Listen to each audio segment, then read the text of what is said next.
My dear, good to see you. Back again for a little chill to go with your evening. Oh, what's that? Well, I suppose you'll just have to wait and find out, won't you? Please have a seat. Make yourself at home. I suppose that word is apt, although sometimes appearances are not all they are cracked up to be, are they? No, sometimes safety is really danger. Sometimes home is really a prison. But of course, the most dangerous of all was when I realized the lady was a tiger. WDAF, Kansas City. Dan Henry, WDAF Local News at 11. The outlook for Kansas City, a chance for thunder showers. Kansas City, Missouri police have one suspect in custody in connection with a shooting on the street at 33rd and Troost. 2 women were injured. They have been identified as 30-year-old Joan Oglesby of 2139 East 15th in Kansas City, and General Hospital lists her condition as critical, with gunshot wounds in the chest and stomach. The other is identified as Kay Sue Hammond of 5814 Olive in Kansas City. Hospital authorities say she is in fair condition with gunshot wounds in the pelvic area and right leg. The identity of the suspect in custody in connection with the incident is not known. Police are still investigating. A class action suit against the Kansas City, Missouri Board of Education and the Kansas City Teachers Union has been filed on the docket of U.S. District Court Judge Elmo Hunter. The suit was filed on behalf of his sons by the father of 2 boys who attend Southwest High School, asking the judge to order schools opened and teachers to halt the strike. A hearing was set for April 25th. Norman Hudson, president of the Kansas City Teachers Union, sits in jail tonight, his first in a 10-day contempt of court sentence, and all negotiations between teachers and the board are being handled by a federal mediator. In Kansas City, Kansas, teacher talks are to resume immediately, according to Superintendent of Schools Dr. O.L. Plucker, but negotiations between the NEA, representing Shawnee Mission teachers, and that district school board appear to have been stalemated, with teachers apparently demanding more than the 10.5% increase reportedly offered by the board. WDAF News Time, 11 o'clock.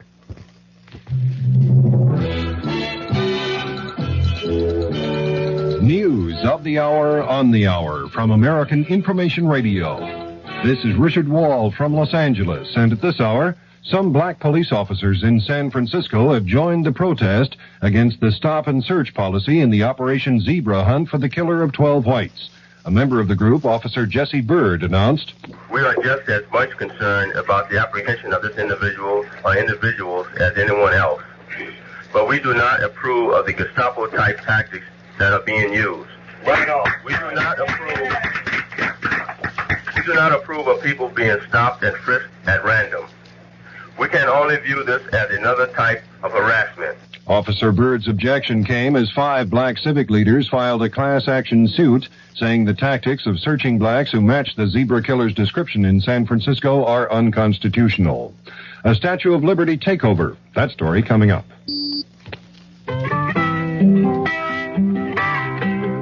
In the breast of a child lies the hope of our land.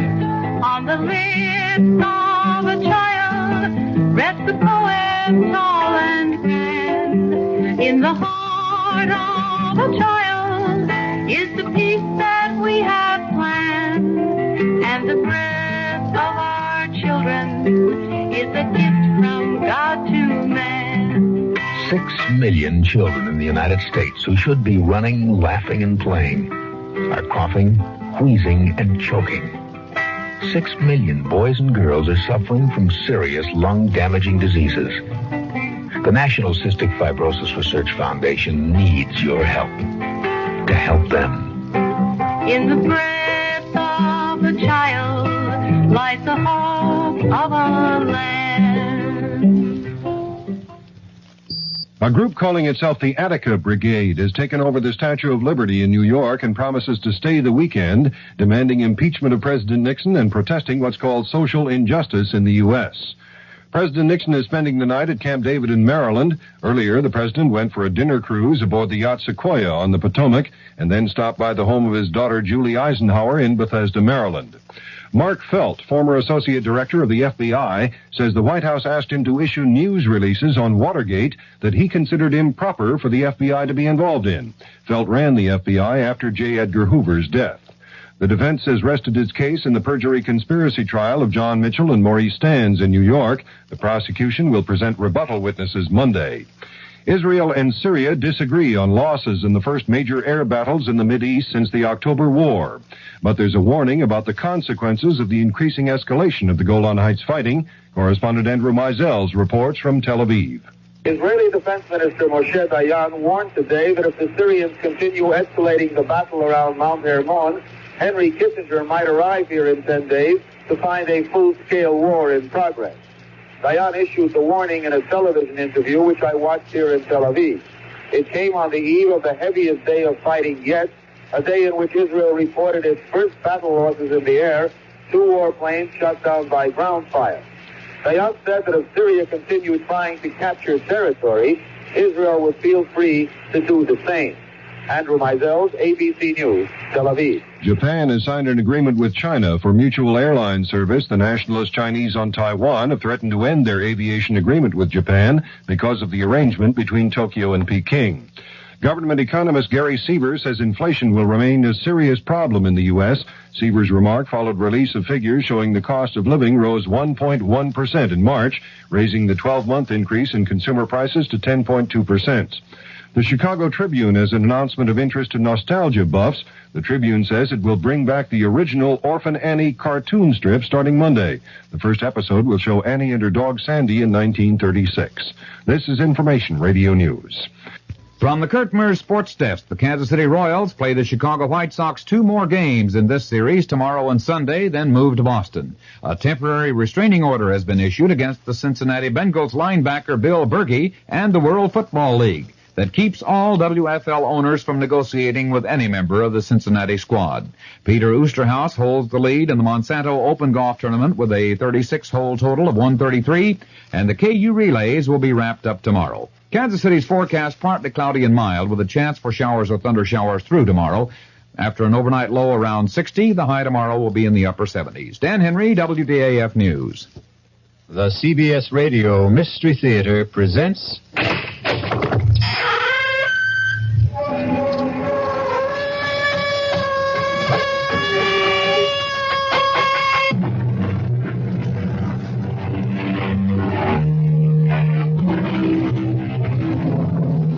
Come in. Welcome. I'm E.G. Marshall. Welcome to the fear you can hear. Welcome to the world of your own terrifying imagination. The art of the double cross, unfortunately, has become part of the fabric of our lives. In espionage, however, it is almost a lifestyle. In the world of spies, for the left hand ever to know what the right is doing is unthinkable. For the next hour, imagine that you are Larry Fielding, a 32-year-old newspaper man caught in a dizzying web of circumstances seemingly beyond his control. Larry, please change your mind and come with me. Not until you tell me who you are and why you sneaked into my hotel room. You're a fool, Larry. You must know that the police are looking for you, and they'll be here any minute. Oh, well, you're here now, and I still want to know who you are. If that's so important, my name is Carol Johnson. And when I tell you I know all about the murder of Dave Wilson, maybe you'll believe that I'm here to help you.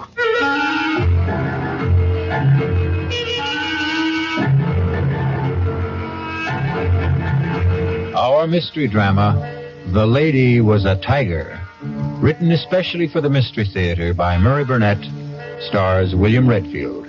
It is sponsored in part by Anheuser-Busch Incorporated, brewers of Budweiser, and by the Kellogg Company, makers of Kellogg's Special K cereal. I'll be back shortly with Act One. Hi, I'm I'm Goldilocks, Miss Goldilocks, if you please, and I'm a professional taste tester. Here at my taste test laboratory, that's TTL for short, I taste test everything from porridge to diet drinks. Actually, there's not that much taste testing in porridge these days. There used to be. Once upon a time. I mean, that's how this Miss got into the biz. But lately it's been diet drinks. I mean, with so many diet drinks going sugar-free, I've been really busy conducting taste tests. A rather unbearable assignment, to be sure. But then I discovered sugar-free diet 7-Up. Fresh, natural, delicious. My only problem is that sugar-free diet 7-Up tastes so good that it broke my Goldilocks diet drink taste-o-meter. Well, sugar-free diet 7-Up certainly has my seal of approval. This one's just right. Don't let anyone con you into thinking it's wrong to turn in a heroin pusher. You're not ratting. You're doing your part to wipe out one of the most insidious epidemics racking our country today. So don't let anyone kid you. If you really care about the quality of life, if you really care about improving society, you'll do everything you can to get the heroin pusher off the street and into jail where he belongs. If you have information about a drug pusher, use the heroin hotline. The number is 800-368-5363. That's toll-free from anywhere in the country. The number again is 800-368-5363. A trained operator will answer your call, take your information, and pass it on to experienced federal agents who will investigate. You'll make your own special contribution toward helping us wipe out what President Nixon has called public enemy number one. Call 800-368-5363.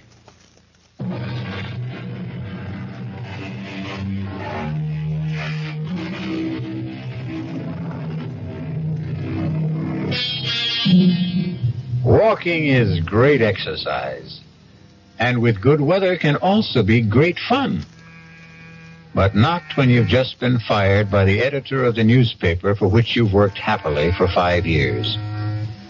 Larry Fielding has been walking aimlessly for 2 hours, trying to figure out why Horace Finley, the editor and his boss, had refused to give him any reason for his dismissal. Tormented by his frustrating thoughts and tired, Larry sits down on a park bench to think. He is so deep in thought, he is unaware of 3 men who suddenly surround him. Larry has only to look at them to know that he is in trouble. He tries to get up, but is pushed back down, and the men start to beat him up. No, take my money and leave me alone, will you? Look, if you want money, I told you can have it. Help! Help! Calling for help when you're being mugged in a big city park is sometimes as helpful as trying to catch hold of a windowsill in a 30-story fall.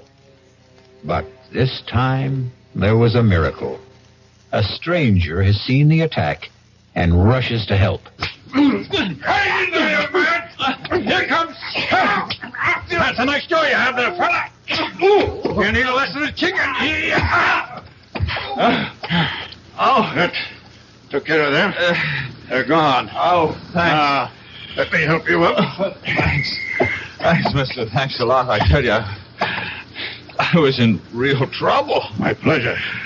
Did they get your wallet? No. I got a lot of bruises, but they didn't get a thing. Say, you're a pretty good scrapper for a guy my age. Well, yeah. Hey, what are you, a karate expert? Oh, just keep myself in shape. You sure do. Listen, can I do something for you to show you I really meant thanks? You certainly can. How about coffee? Oh, sure, but that's nothing. What I meant was... I know what you meant. My name's Dave Wilson. Oh, good. I'm Larry Fielding. Oh, come on, Larry. Let's have a cup of coffee.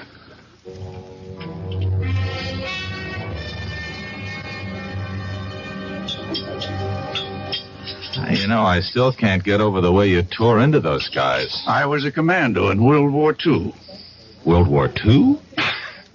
Did you think I was in the Civil War? No, I didn't mean that. It's Well, just... to a young fellow like you, World War II might as well have been in the last century. It was only 30-some-odd years ago, you know. Oh, I know. After all, I was in the newspaper business. Yeah, that stuff which you told me about losing your job. What are you going to do? Oh, I don't know. Look around for another one. What bothers me is the way my editor let me go. No explanations. You know, we were friends. You'd think he'd at least tell me why he fired me. Those things happen. Stop torturing yourself and begin making plans. No, not until I get this thing straightened out in my own mind. I think I'll call my editor at home tonight and... I've got a better idea. Go out and get drunk, huh? Nope. How about a trip to Paris? Are you putting me on? I'm serious. Well, what are you? A scout for contestants for some kind of TV quiz show? No, I am a man sitting on $200,000. What? And I need a guy just like you. Now, look, I'm a newspaper man. Anytime a stranger starts talking about a trip to Paris and $200,000, I... Walk away without even listening? Yeah. Even if the man just happened to maybe save you from being mugged, robbed, and beaten up? Okay, all right, I'll listen, but believe me, that'll be it. Fair enough. First, here's my card. Oh, David Wilson Calridge Imports. I never heard of him. You can call and check me out. I told you I was in World War II. Oh, look, I'm grateful to you, but you're wasting your time. Why don't you shut up and listen? You've probably heard about the millions of dollars in artworks and precious jewels that the GIs liberated during the last days of the war. Liberated, sure, yeah. Well, I've heard stories. Well, most of them are true. One that I know in particular certainly is. Did you ever hear of the Lancer collection? Lancer. The Comte de Lancer came from an old French family. And the Lancer collection is a fabulous assortment of diamonds, rubies, emeralds, and other precious stones, which were seized by the Nazis when they swept through France in 1940. A pal of mine, not a commando, happened to come upon the collection when the Americans were driving the Germans back in 44. Wait a minute. And he liberated it? Exactly. He had a distinguished Frenchman named Henri Thiel. What? Professor Henri Thiel? The archaeologist? That's the man. Oh, come on. He wouldn't... You were saying something? No, nothing. You were about to say he wouldn't get involved in anything crooked, weren't you? Yeah, something like that. You're right, he wouldn't. But he was younger. The world was quite different then. And my GI pal was a most persuasive guy. They decided to bury the Lancer collection. They did. They drew a map. And today, Professor Thiel is the only possessor of that map. Uh-huh. And, what happened to your nameless friend? He's dead. Professor Thiel wants to return the jewels. But that's easy, isn't it? Not if the professor doesn't want embarrassing questions asked about how he came by that map in the first place. Oh. What about you? Calridge Imports is a highly respected and reputable importing firm. I want to keep it that way. Oh, so do I, even though I've just been fired. You haven't heard what I'm asking you to do. Well, what? Come with me to Paris. You're writing a story on Professor Thiel. He's good material. You'll grant me that. Yes. You'll interview him, naturally. During the course of that interview, he'll give you a slip of paper, which is a map showing the location of the jewels. You'll later deliver it to me. And that's all you have to do. You, mentioned something about sitting on hundreds of thousands of dollars? That's right. The Lancer collection is worth that and more. I'm sitting on it. I intend to return the jewels and collect a reward. If you want to share in that, you deserve it. This is Wilson. The report is positive. Fielding has agreed to go to Paris with me. He bought the story about picking up a map showing the location of the Lancer collection. Operation successful.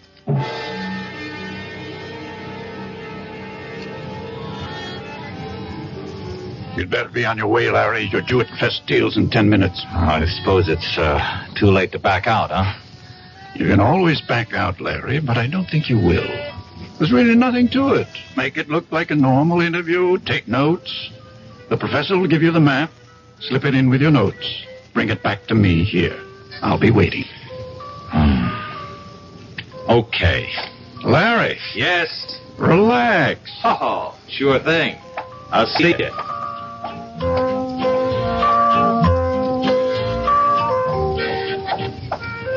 Would Monsieur mind if I join him? I wouldn't mind at all, but I don't think I'm what you're looking for. Oh, but Monsieur is exactly what I seek. Exactly. And just what is it you're seeking? To warn you that you are in grave danger. Why don't you come off it with that phony accent? If you've got something to say to me, say it. Would Monsieur buy me a Pernod? Sure.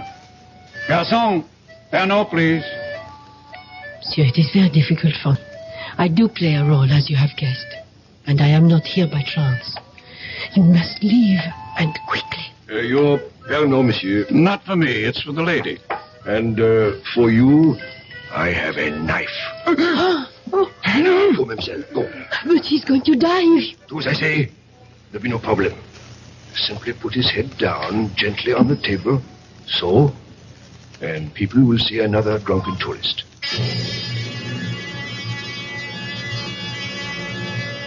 Your name is Larry Fielding.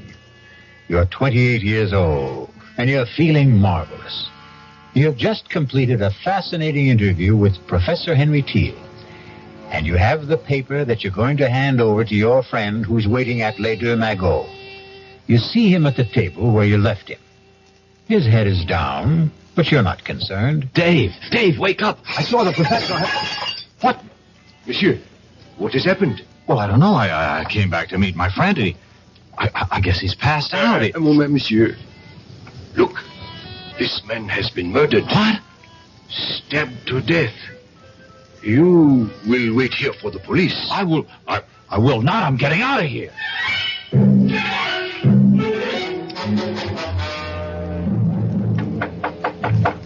Who's there? It is I. Open up. What's the matter? What happened? The other American. The young one. He got away. You let him go? He panicked. Ran. Now what? He'll probably go back to his room at the Dauphine. You will check. But aren't the police looking for him? I hope so. I gave them a complete description. And what do I say to them if they find me in his room? Calm, a beautiful young lady like yourself. Get to him and find out where the paper is.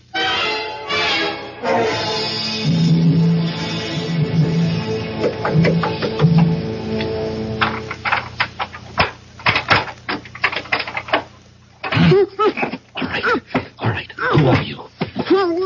If I take my hand away, you promise not to scream? Right? Okay. Now, why have you picked the lock into my room?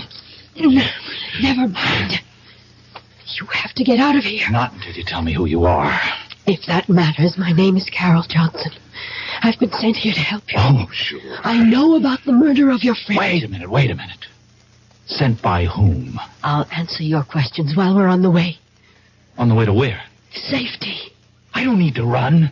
I didn't kill anybody. I'm not about to take off with a strange girl, particularly not one who's equipped with skeleton keys. Oh, suit yourself. Goodbye.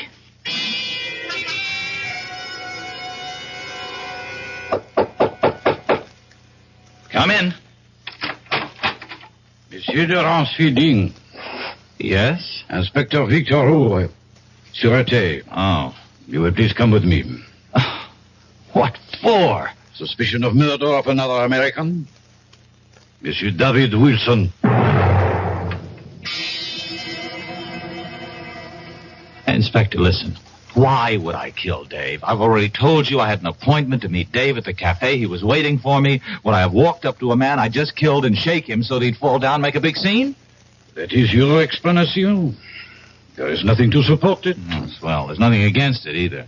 There is the word of Louis Goret.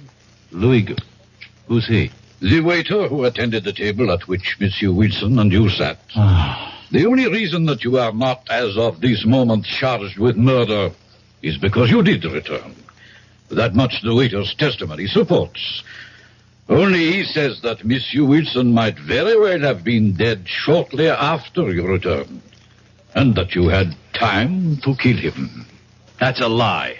So you say. Oh, just check with Professor Teal. He'll tell you what time I arrived, what time I left. We have been trying. And there has been no answer. We may have him on the telephone now. Hello? Eh? Ah? So? Very bien. Merci. All right, well, what'd he say? That was not Professor Teal. That was his apartment. And his servant.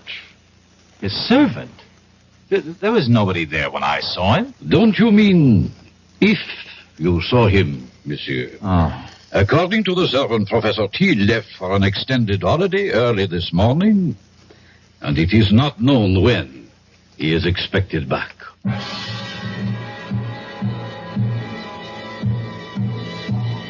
Your name is Larry Fielding. You're 32 years old, and you find yourself in prison in Paris, accused of murder. You know you've been had, and you're dealing with forces that seem beyond your control. You have a million questions, and the only man who could answer them is the man you're accused of killing. We'll be back shortly with Act 2. When you drink beer, do you tilt the glass for long, hearty swallows? Or just tip it and sip it? Well, sipping's the thing for wine. But Budweiser beer is a hearty drink, brewed for zest and character. The best way to enjoy Bud is to drink it. Not chug a lug, just man-sized beer drinker swallows. That's when that famous Budweiser taste, smoothness, and drinkability really come through. Smoothness and drinkability that come only from natural carbonation and exclusive beechwood aging. Smoothness and drinkability, too good for any half-hearted sipping. So drink up. You'll see that brewing beer right does make a difference. And that when you say Budweiser, you've said it all. Anheuser-Busch, St. Louis. In 1919, someone had a big idea. Let's help youth understand big business by starting them in small businesses of their own. And Junior Achievement was born. Each group elected a board of directors, chose a product, set up a production line, sold stock, and went into business. That year, 314 students made and sold products and learned the business of business.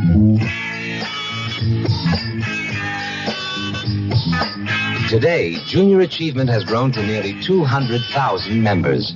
Junior Achievers are designing and marketing their own products and services, from cutting boards to printing. They're organizing sales efforts, writing marketing plans, calculating profit and loss. Running these small businesses helps Junior Achievers understand how big business works. Support Junior Achievement, where youth learns the business of business. Call your local Junior Achievement office.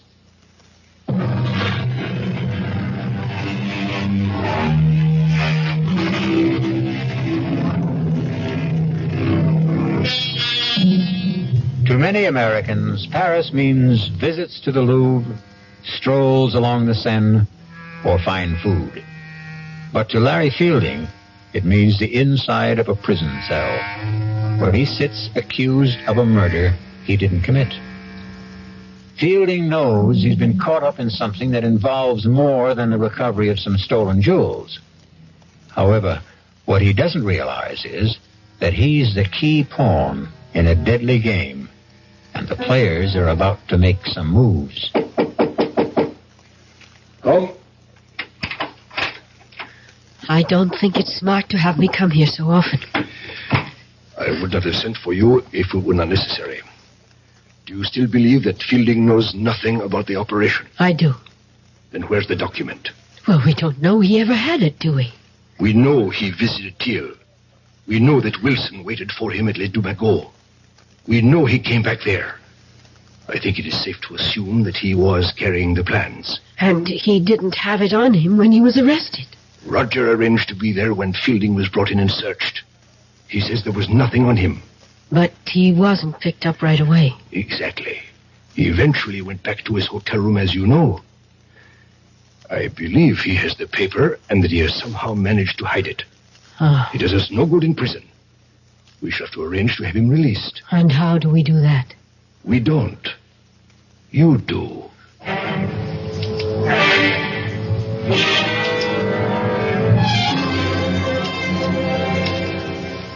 Sit down, mademoiselle. Your passport says Carol Johnson. That's right, Inspector. And I am told you are in my office because of the unfortunate incident in the Café Les Deux Magots. Yes, Inspector. I just had to come here to tell you you have the wrong man. Ah? And how do you know that? I'm studying at the Sorbonne. I visit Les Deux Magots all the time. I was sitting right there when that man was murdered. Formidable. You saw a man murdered and you did nothing. Oh, at the time I didn't know it was a murder. I just thought the man had too much to drink or was ill. But the reason I know that you've arrested the wrong man is that the murdered man was dead before this young American Fields Fielding. Yes, well, the man was dead before Fielding ever got to the table. Fielding came and shook him. And that was when it was discovered that he was dead.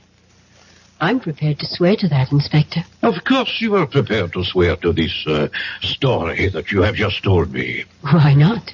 It's the truth. Of course, mademoiselle. Why would a beautiful young lady like yourself lie to an inspector of the Sûreté? I'm not sure that I like the way you say that, Inspector. But everything will be all right if you release young Fielding. You have told me you will swear to this statement of yours in court. Therefore, I have very little choice. Ah, good. But, mademoiselle, I have been a police officer for 20 years. Long enough to know that witnesses who appear late with an alibi for an accused murderer often have reason. Oh, that's ridiculous. And I also wish to warn you, mademoiselle, that the Sûreté considers this a very much open case. That is the business of the Sûreté. Au revoir, Inspector.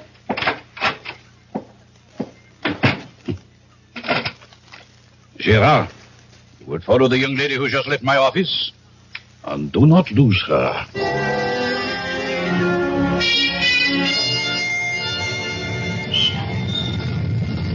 Hello there. Oh, it's you. Want to give me a lift? Well, I suppose I owe you something for getting me out of jail. Taxi! Taxi! Yeah, we got one. Hop in. Oh, thanks. Driver, Hotel Dauphine. Well, you look pretty good for a jailbird. You look pretty good yourself for... Come to think of it, what are you? An American girl in Paris trying to make a living. What are you? An American in Paris in need of a bath, a drink, and some food. You know, you're not bad looking. Oh, thanks. While we seem to be exchanging compliments, can I say you're about the best-looking girl I've seen since I've been here? Thank you. Now that we like each other so much, don't you think it's time we started telling each other the truth? Yes, I'll buy back.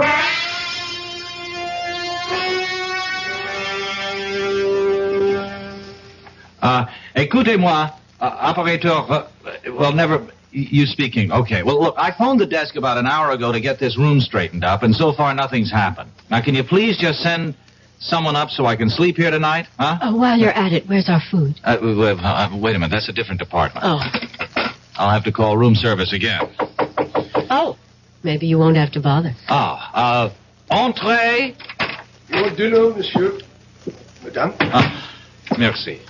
Monsieur would like me to serve. No, thanks. No, I think I can handle it myself. As monsieur wishes. Wait a minute. Don't I know you? I think not, monsieur. Now, I've seen you before. I'm sure I've seen you. Paris is a large city, monsieur. One passes people on the streets and... The streets. The streets, that's it. You're the same guy who was at the Café Les Deux Magots. Monsieur is mistaken. What? Hey, wait a minute. Come back here. I want to talk to you. Oh, now don't go chasing him down the hall. Why not? Listen, Carol, I'm positive he's the same waiter. You just deny it and you can't prove it. But... Even if you could. What do you think it means? Well, it means... Well, I don't know. But if I get him to talk, maybe I'd find out something. I thought you were going to clue me in. Oh, yeah. Listen, Have you ever heard of the Lancer collection? Of course. It's in the Louvre. Oh. The family of Comte de Lancer gave it to the museum after it was recovered when the Nazis fled Paris. What? Well, why does that shake you up so much? Because it can't be true. Come with me to the Louvre and I'll show it to you. Well, that changes everything. Come on. Where are we going? To the American consul.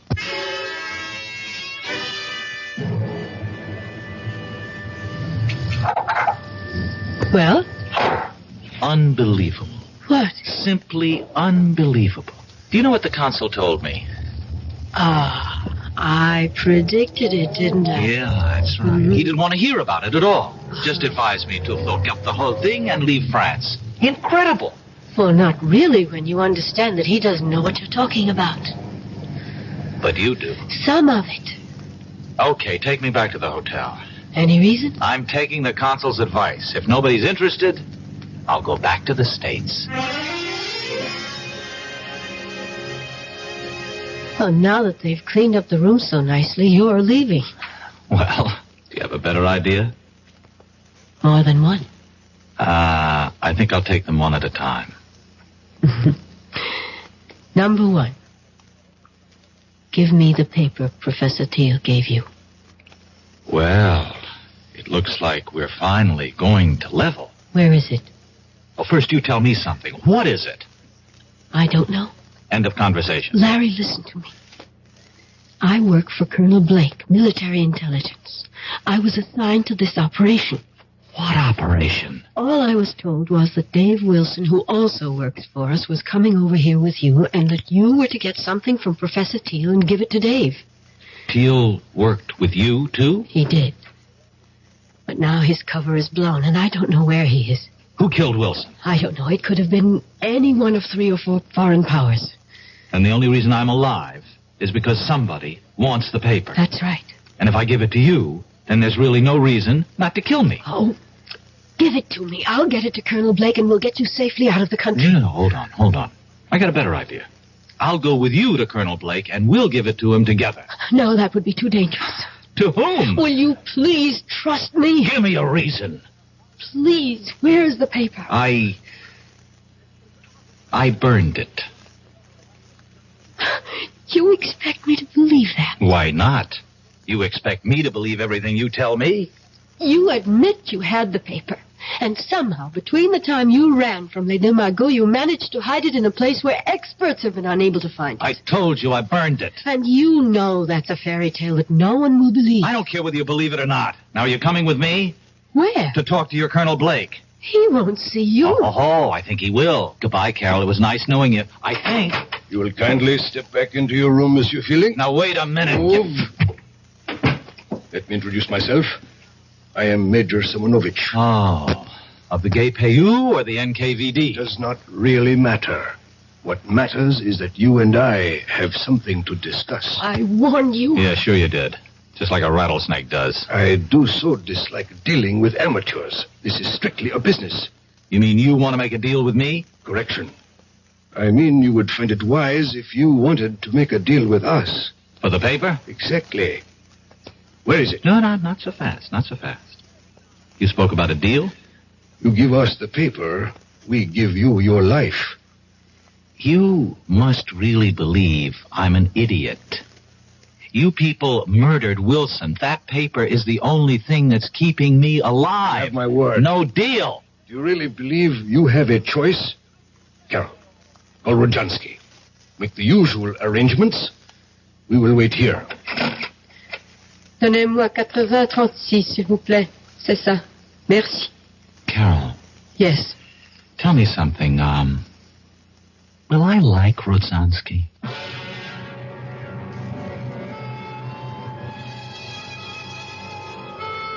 By this time, Larry Fielding realizes that he's been used. That he was never supposed to bring Dave Wilson a paper telling the location of the Lancer jewel collection. But his discoveries have only added to his dilemma. He was quick-witted enough to realize that his only hope was to hide the paper, because that slip of paper is his last resort. We'll be back shortly with Act 3. Great taste in the morning. Kellogg's has that wholesome taste to get you up and grinning. This is Jerry Crawford for Kellogg's Special K. We've been having some fun in our television and radio commercials by using a ball and chain to symbolize the slight overweight problem common to so many of us. We point out that being a few pounds overweight is just a little more difficult for you. Climbing stairs, just walking around, even sitting down can feel, well, like you're wearing a ball and chain. In case you missed the message, it's this. If you really want to get rid of that extra weight, you really have to work at it by exercising and with sensible meals like the Special K breakfast. A 1-ounce bowl of Special K, America's favorite high-protein cereal, 4 ounces of skim milk, tomato juice, and coffee. Less than 240 calories. Nutritious and, by the way, delicious. So why not begin each day with a Special K breakfast and then keep up the good work? Special K can't help you lose weight all by itself, but it really is a good start. Hi, I'm Hal Linden. There's a lot of talk these days about America's energy crisis. Talk about doing without heat, about doing without our cars, about what's going to happen if we run out of fuel. Well, we may not have to run out of fuel if we all work together to conserve the fuel we have. That means turning your thermostats down to 68 degrees during the day and turning them down to 60 at night. It means turning off lights, TV sets, and electrical appliances the minute we're finished with them. It means driving no faster than 50, starting or joining carpools, avoiding the kind of stop-and-go motoring that eats up gas by the gallon. In short, it means saving every ounce of energy we can, every chance we get. So please, do your part to make the fuel supply stretch a little further. For your own sake, don't be selfish. Don't be foolish. Don't be fuelish. This message from the Federal Energy Office and the Advertising Council.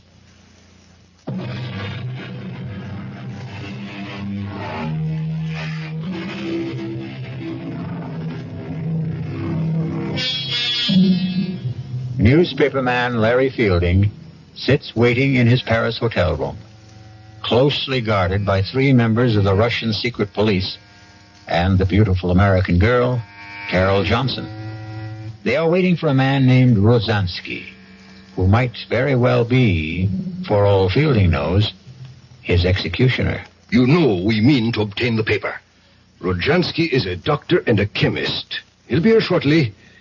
You will be put to sleep painlessly.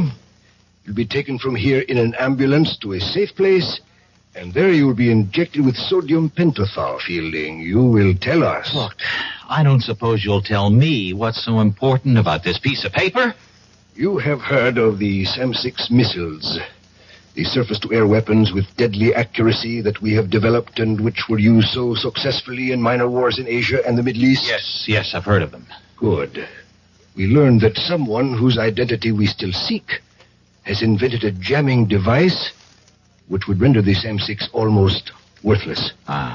We don't believe that any such system can be invented, but we do not take chances. We have reason to believe that the piece of paper that you carried away from Professor Teals has the information for building such a device. That will be Rojansky. Carol, admit him. Of course. Come in, Doctor. This is the patient. Now, look, I really don't think this is necessary. It will be easier if you don't force, young man. I don't intend to make... Hold him. Now, his arm. Hold it still. Good. You brought a stretcher? Of course. There. He'll be under in a moment, so we can leave.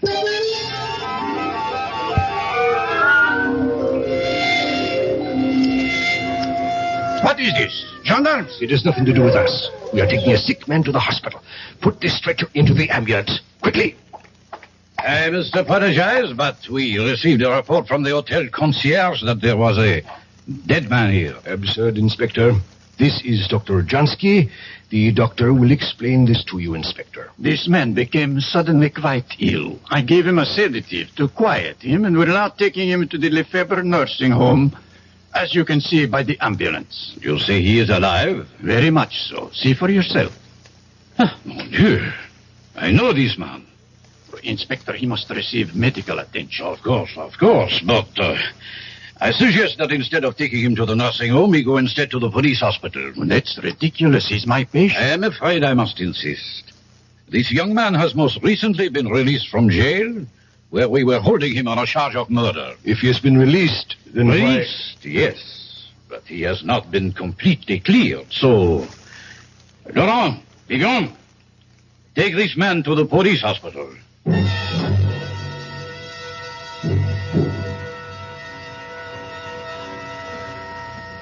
Did you get a report? Yes. And? He'll be conscious in an hour. And he will talk. I'm sure of that. He will scream to see Colonel Blake, and then your cover is blown, and the whole operation goes fooey. What do we do? Silence him. But what about the papers? We will be faulted for that, of course, but if we do not have it, neither do the Americans. Who do we have in the police hospital? Only Leclerc. A weakling. But he can admit Rozhansky. Rozhansky's a doctor. He doesn't need Leclerc to admit him. He can visit his patient openly. Thank you, my dear. I visit Fielding and he dies shortly thereafter. That idea does not appeal to me. We have to do something. You are both right. Carol, you will be his first visitor when he regains consciousness. No. Yes, Carol. Rozhansky, give her your hypodermic kit. I don't have to do this, and I won't. You would prefer that in my report I mention your failure with Fielding when you had some hours alone with him? I'll go. That is wise. Rozhansky, give her the syringe. Here, quickly. The car is waiting. And Carol, if you should decide, or even think about changing sides, it would be most unwise. You know the French police are still most interested in the person who murdered Wilson.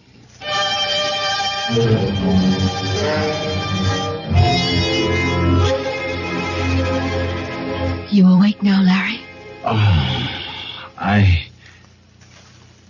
Oh, no. Wake up and listen to me, Larry. What? You've got to listen. Try to understand me. Wait a minute. What kind of a place is this? You're safe. It's a police hospital. All right, but how did you get in here? What's Rozhansky? Look, I can understand how you feel and why you don't trust me, but the truth really is that I am a double agent. Do you understand what a double agent is? As near as I can figure out, a double agent is somebody working for two different sides, Yes. and neither side trusts them. You know, that fits you to a T. You might just be telling the truth. I am. I really work for Colonel Blake, as I told you. The Russians know it. They think I've infiltrated the U.S. military intelligence. But in fact... Yes, I know. You've really done just the opposite, Yes. worked your way into the Russian apparatus. Exactly. Oh, Larry, how can I make you believe me? You can't. Listen, you were deliberately recruited. The reason you lost your job was because we got in touch with your boss. He agreed to go along. The men who jumped you were part of the setup so that Wilson could save you. Hey, now, wait a minute. But that doesn't prove a thing. You could have learned all that working for Blake and still be with the other side. And wait, now, speaking of Wilson, how about getting him killed? I tried to warn him, but there wasn't enough time. It was either go along with that or blow my cover and endanger the whole operation. And when I wanted to give the plans to Blake, you objected. Same problem if I went with you to Blake or you went to him after we had talked. My cover was blown. All right. Now, and suppose I had given you the plans. How would that have changed the situation? We would have had a phony copy that I would have delivered to Igor and everything would have been fine. And there's still time for me to do that. If you will just believe me and tell me where the plans are. I'd like to believe you. I really would. Please. Where are they, Larry? Get me to Blake. It's too dangerous. Look, you see this. Yeah, it's a hypodermic. It's death. Igor sent me here with this to kill you. Now, do you believe me? Wait a minute.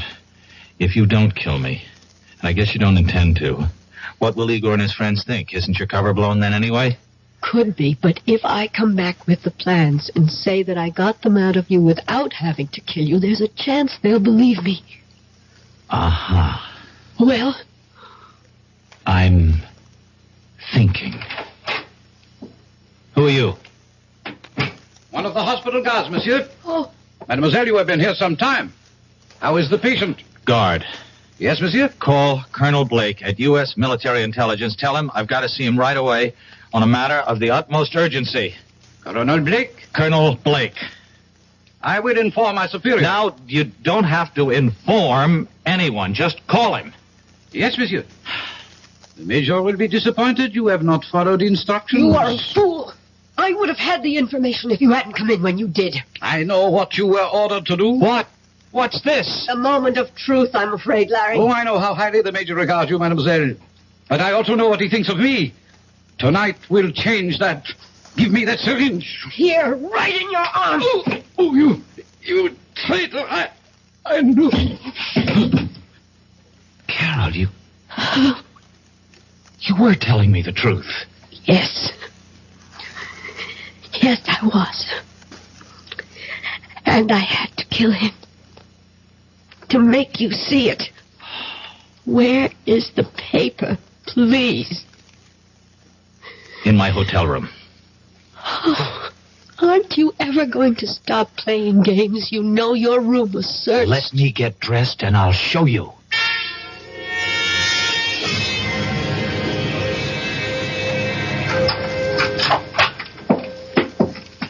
If it's not here, there's going to be the devil to pay. Don't worry, it's here. Now I'm the one who has to be shown. Trained operatives from 2 special branches went over this room with everything except Geiger counters. Okay. Where are we going? The bathroom. That was searched, too. Oh, I don't doubt it. Oh, we went through that cabinet. Did you now? What do you see? Towels, paper tissues, some of your toilet articles. We took your razor apart. And what else? A roll of toilet tissue, unopened. And as the French say, mademoiselle, voila. Oh. And now we unroll this toilet tissue and keep on rolling it, and... Oh, my God. Where did you learn to open a package and reseal it like that? When I was a kid, I was the best clerk in Roscoe's shipping department. Oh, thanks. It was nice knowing you. I really mean that, Larry. Hey, wait a minute. Surely I've earned the right to buy you dinner. I'd like to. Well, you'd better, or I'll start doing some talking. Blackmail? You said it. All right. I'll meet you at Les Deux Magots at 10:30. No way. Let's try the right bank, La Rotonde. That's a date. I'll see you. You better be there. Shirts, ties. Yes, I think that's everything. Come. Oh, it's you, Rojansky. Are you coming with me? I am staying. And we shall say goodbye. I do not have much time. The plane for Moscow leaves at... I do not think you'll be taking the plane. Are you insane? You know I've been recalled. Not precisely. What do you mean, not precisely? Moscow feels you have bungled badly. So, it's not the first time that an operation has been... First, you were duped by the American girl. You know she was a double agent? I know now. Did you know before she killed Leclerc? I was not in charge at that time. At that time? Now there are 2 murders that cannot be hushed up. The French police must have a murderer to satisfy the public. Then give them Carol. I only wish that we could. They want you. You have been chosen to be the murderer. I am replacing you as the head of this section. Ridiculous. I won't remain quiet. I have a lot I could and will say to the authorities if Moscow abandons me. Now you listen to me, Rojansky. I have no time to listen. Rojansky, wait. That hypodermic. Don't... Igor, you should be pleased to know that your dying will serve a good cause.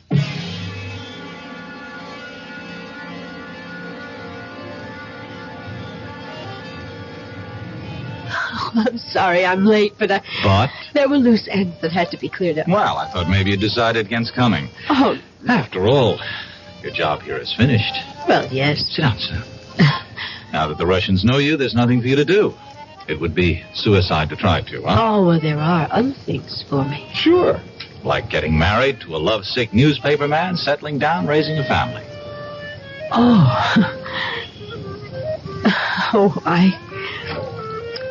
I take it I'm your first Matahari. Mm-hmm.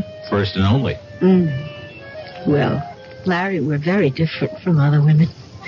In our business, you pay dues. And they're heavy payments. I don't get it. I'm talking about sitting at another cafe on the left bank. Sitting and knowing that an agent named Wilson was going to be killed. Clumsily trying to warn him, and finally deciding that his death was the way it had to be. Larry, that's a big payment. But you can forget about it now. It wasn't your fault. No, forget about that and forget about Leclerc. Well, you had to... You see, it's even hard for you to say. I had to kill him. No, Larry, I have to keep on to justify those things. But, Carol, listen... Bye, Larry. Thanks for the champagne. But our dinner, I've ordered dinner. At least have dinner with me. Oh, we both know what I have to do.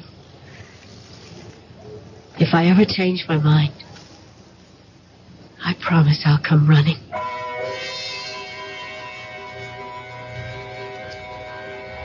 Larry Fielding sat in La Rotonde and watched her walk away. He knew she was walking out of his life. For a moment, he toyed with the idea of running after her and joining her world of spies. He flirted with the idea that he might even be some sort of an American James Bond. But then, the waiter brought the dinner. And to his surprise, he was hungry.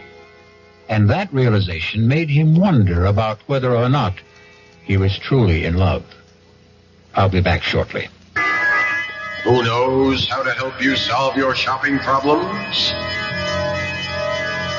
Your Better Business Bureau knows. I saw this perfectly darling mirror in the showroom, so I bought it. But when the truck came, they delivered this thing I never saw before. Now what am I going to do? I'll tell you what to do, madam. But who are you? I'm the man from the Better Business Bureau. Now, the first thing to do is to call the store manager and tell him what happened. But in the future, when your merchandise is delivered, you should examine the item before the delivery truck leaves. And if it's to be delivered from a warehouse, have a clear understanding with the dealer that unless it is the same as the sample shown to you, you will not accept it or pay for it. Oh, thank you. Just part of my job, madam, to help people with their shopping problems.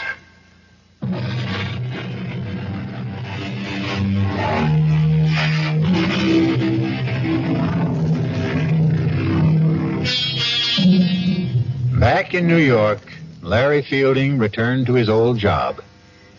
An old friend and boss, Horace Finley, who was curious about what had happened in Paris. Finley kept pressing Larry to tell him about his Parisian adventure. Finally, Larry said, "I'll tell you, Horace. In Paris, the food was good." Our cast included William Redfield, Joan Loring, Roger DeCoven, Ian Martin, and Chris Gampel. The entire production was under the direction of Hyman Brown. Radio Mystery Theater was sponsored in part by new sugar-free Diet 7-Up. This is E.G. Marshall inviting you to return to our Radio Mystery Theater for another adventure in the macabre. Until next time, pleasant dreams.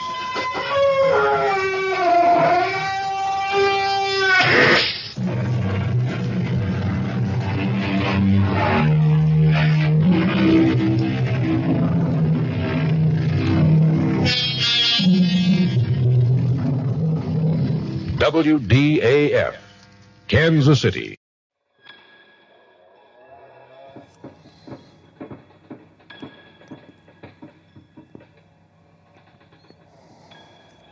My dear, do you find yourself at ease or at odds? That is the question, isn't it? I suppose it's not always the easiest to figure out. After all, oneself is complicated. Or perhaps we are simple, simpler than we could ever imagine. And the rest is just destiny. Have you heard the strange tales of the Whistler?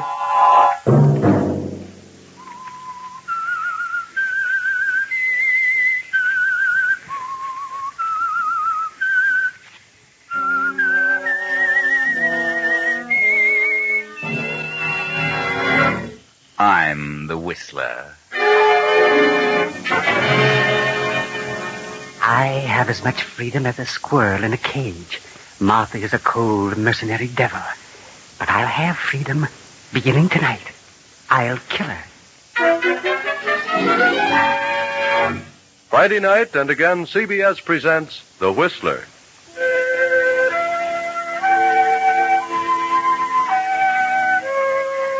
I, the Whistler, know many things, for I walk by night. I know many strange tales, many secrets hidden in the hearts of men and women who have stepped into the shadows. And so I tell you tonight the amazing story of destiny.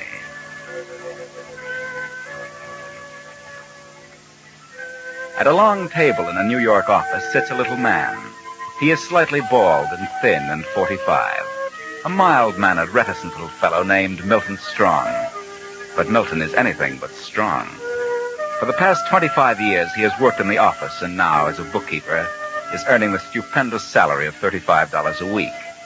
Milton can't understand why no one appreciates his ability. Milton has grown a bit sour, but he's never had the nerve to ask for a raise. Today, however, is going to be different. His wife has started him out with a lecture, and Milton is going to face the boss in a manner both clear and strong.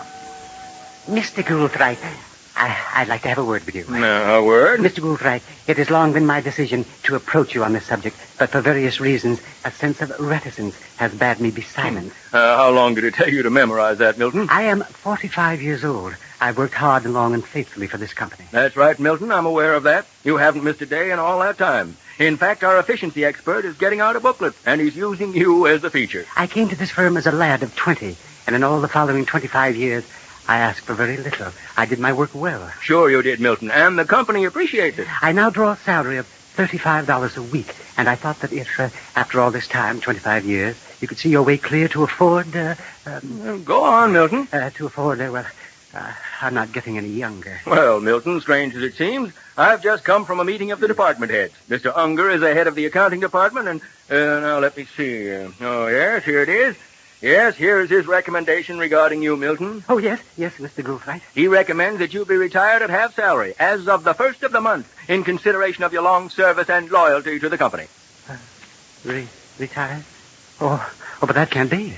Retired? Well, that's what it says here. But I don't understand. I'm only 45. Why, no one is retired until he's at Why, least... you should be tickled to death. It's like a pension. But I came here to ask for a raise. A raise? Well, how could that be possible when your department head suggests retirement? Oh, I see. Why, you should be tickled to death. I'd be, and you get 2 weeks full salary and 2 weeks vacation besides at full pay. You know, Milton, I kind of envy you. So I'm fired. Fired? Why, that's crazy. You've been honored. Good night, Mr. Gould. Good night, Milton. After Saturday, you've got nothing to worry about. Nothing.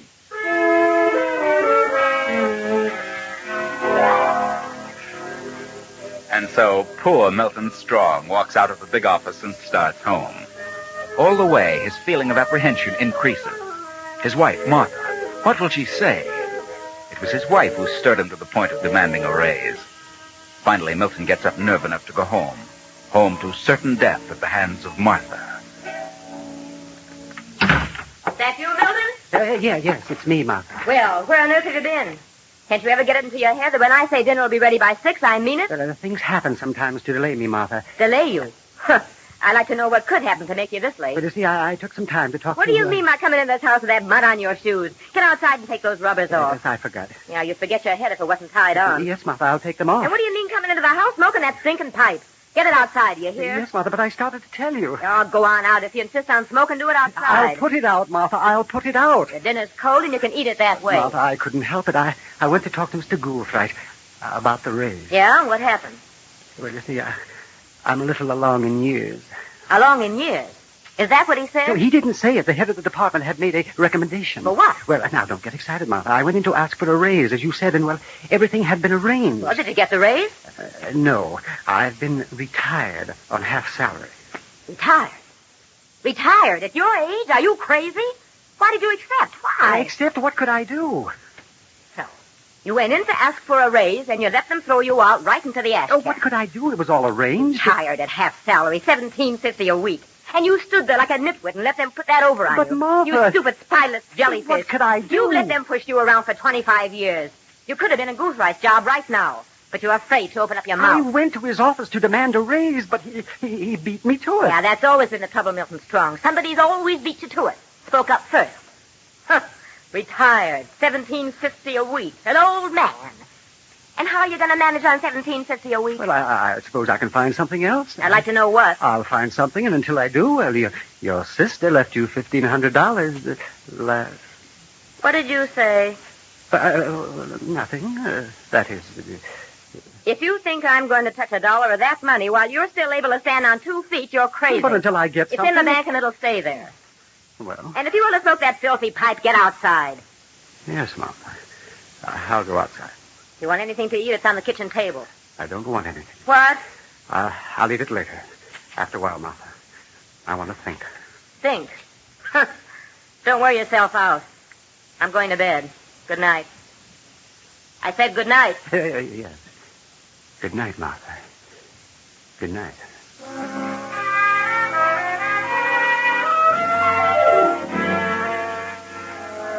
It is long past midnight, and Milton has been sitting by the window, staring into the night.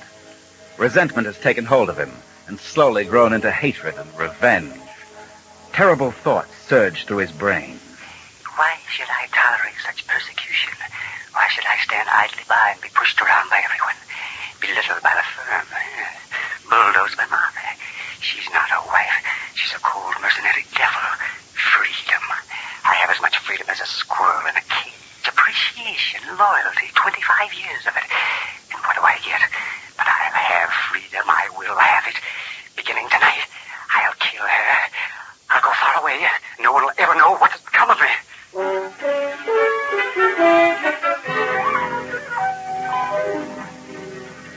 Trembling in anticipation, Milton goes into the small kitchen, opens a drawer, and steps softly to Martha's room. Opens her door and stands listening to her easy breathing. Then... Milton leaves the house and wanders about the streets till dawn. Then, at 10 in the morning, he steps into the bank. Good morning, Mr. Strong. Oh, I'd like to cash this check, please. I see. Purchasing some property, Mr. Strong? Yes. Well, just a second. Very well. How do you want it? Oh, but it doesn't matter. Perhaps the small bills would be best. Oh, yes, of course. This is 4, 3, 4, 15. Ah, there you are. Thank you. Good morning.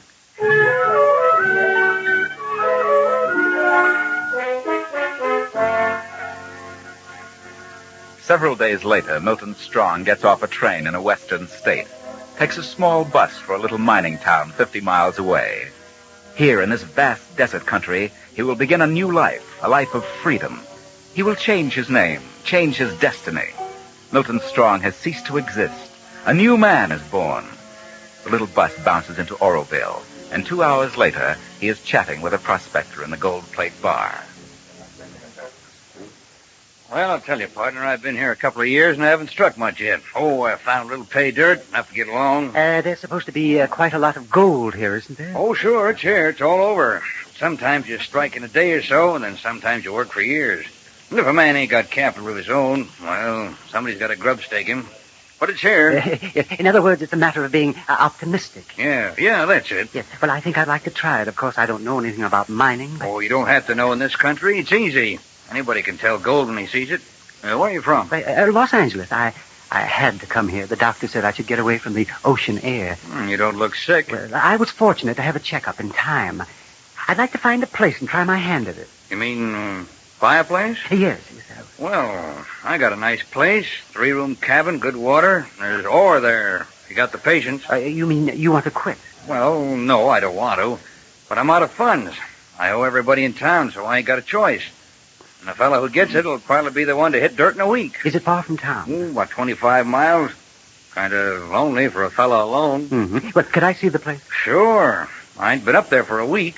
Been staying here in town while my wife went to Sacramento to try to raise a little money from her uncle. She just got back this morning. She's doing a little shopping now. Did she raise any money? No, just enough to eat on for a few weeks. But we decided to pull out.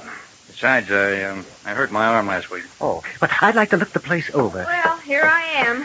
Believe me, I'm ready to go. I'm dead tired. Oh, Kate, this is a gentleman who wants to look the claim over. Thought we might take him with us now. Oh? Well, sure, why not? This is my wife, Kate Rogers. Oh, yeah, how do you do? Stranger here? That's right. Well, then let's be on our way. I'm sure you'll like the place. The car's just around the corner. Do you want to get your bags? They're up by the door. I haven't been to a hotel yet. That's good. We'll be to the place in about an hour.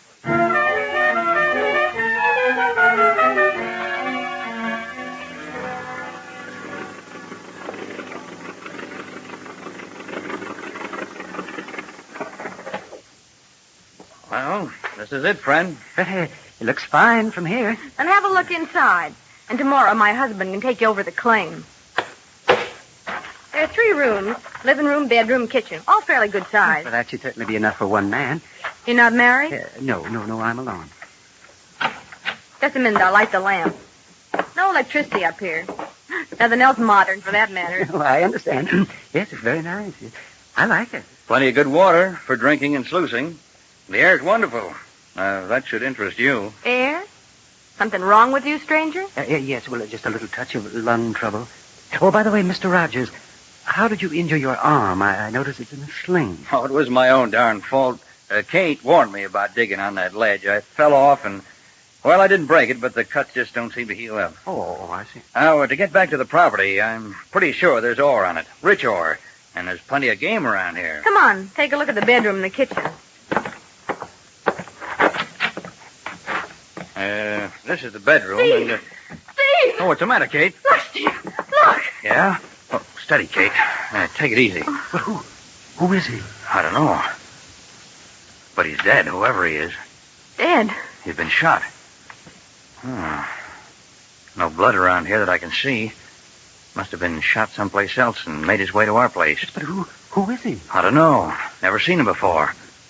According to his clothes, I'd say he was from out of town. Man from some city, wouldn't you say? Yeah, he must be. About 45 or 50, I'd say. Steve, we better go back to town and get the sheriff. Yeah, I guess so. Somebody should stay here. You'll have to drive me in, Kate, unless you can drive, mister. Oh, no. I never drove a car in my life. Do you mind staying here? No, I'll stay. Then come on, Steve, let's go.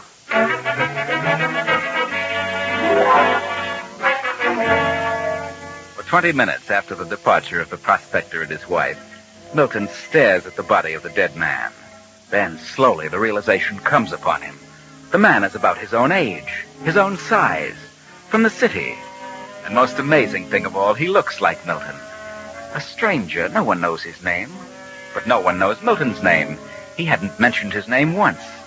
Suddenly, he steps to the body and goes through the pockets. He finds identification. Harry Jacobs.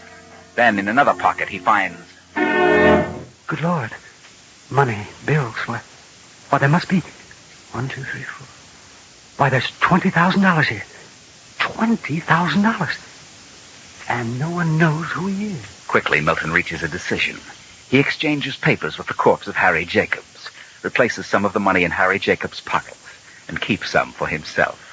Then, 2 hours later, the Rogers return with the sheriff. Know who he is, Sheriff? Nope. Never saw him before. I'd say he was shot about 10 or 12 hours ago. How long do you think he's been dead? Maybe 6 hours. Well, from all appearances, he wasn't shot here. We ain't been here for a week, you know. Well, let's see if he's got any identification on him. I'd say he was from out of town, from the city. Who are you? Oh, this gentleman is our guest. He's looking the place over with the idea of buying it. I see. Well, here we are. man's name is Milton Strong, New York City. Now, wait a minute. Look at this. A package of banknotes. Money wrapped in bands. Hey, read the printing on those bands. First State Bank of Oroville. Well, what do you know? This must be the fellow that robbed the bank in town this afternoon. What? Robbed the bank? Sure, ain't you heard? Killed the cashier and got away with $20,000. Vice president shot at him, but he got away. Well, there's probably somebody with him. We don't know for sure. How much they get from the bank? $20,000. How much is there? Oh, yeah, let's see. Hey, there's only $10,000 here. Now, what do you make of that? Yeah, so far as we know, there was only one bandit. Now, where do you suppose the other 10,000 disappeared to? Yeah, well, maybe he had a cohort after all. Nothing strong, eh? Well, we'll just get back to town and notify the authorities in New York. The authorities? What about his family? The police in New York will take care of that. Yeah. Well, that's that. I'll return the money. You can bury him, Rogers. Bury him? Here? Well, certainly. What else could we do? There's no undertaker in Oroville. Body wouldn't keep any time in this heat. Yeah, well, thanks, Rogers. I'll be getting back to town. Thanks, Sheriff. Yeah, what'd you say your name was, stranger? Oh, it's Jacobs. Harry Jacobs. I see. Well, so long, folks.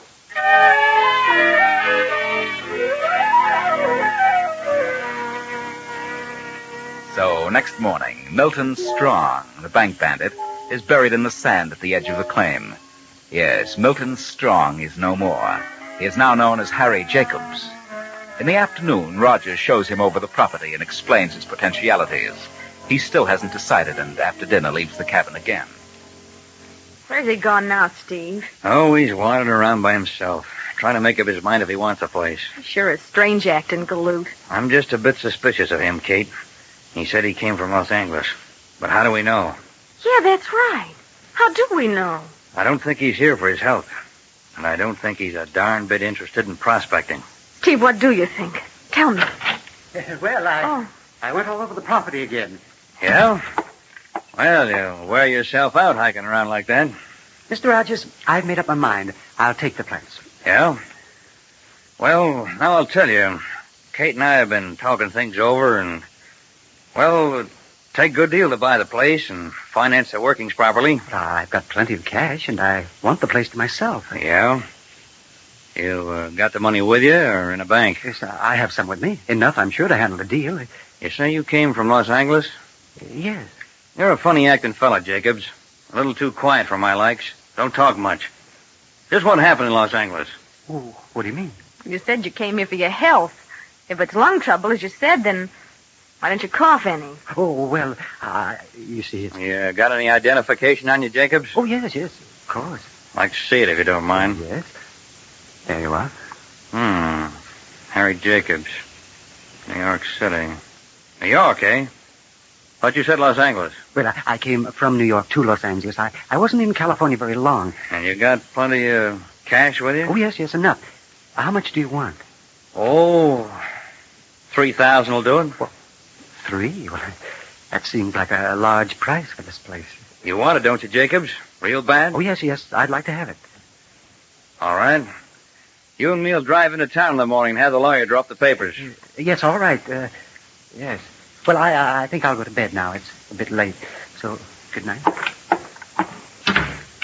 What do you think, Steve? He's got the cash with him. This place ain't worth 3,000. I know. But if he's got that much, then he's got a lot more. Shall we... Well, I could slip into... No. Just leave everything to me.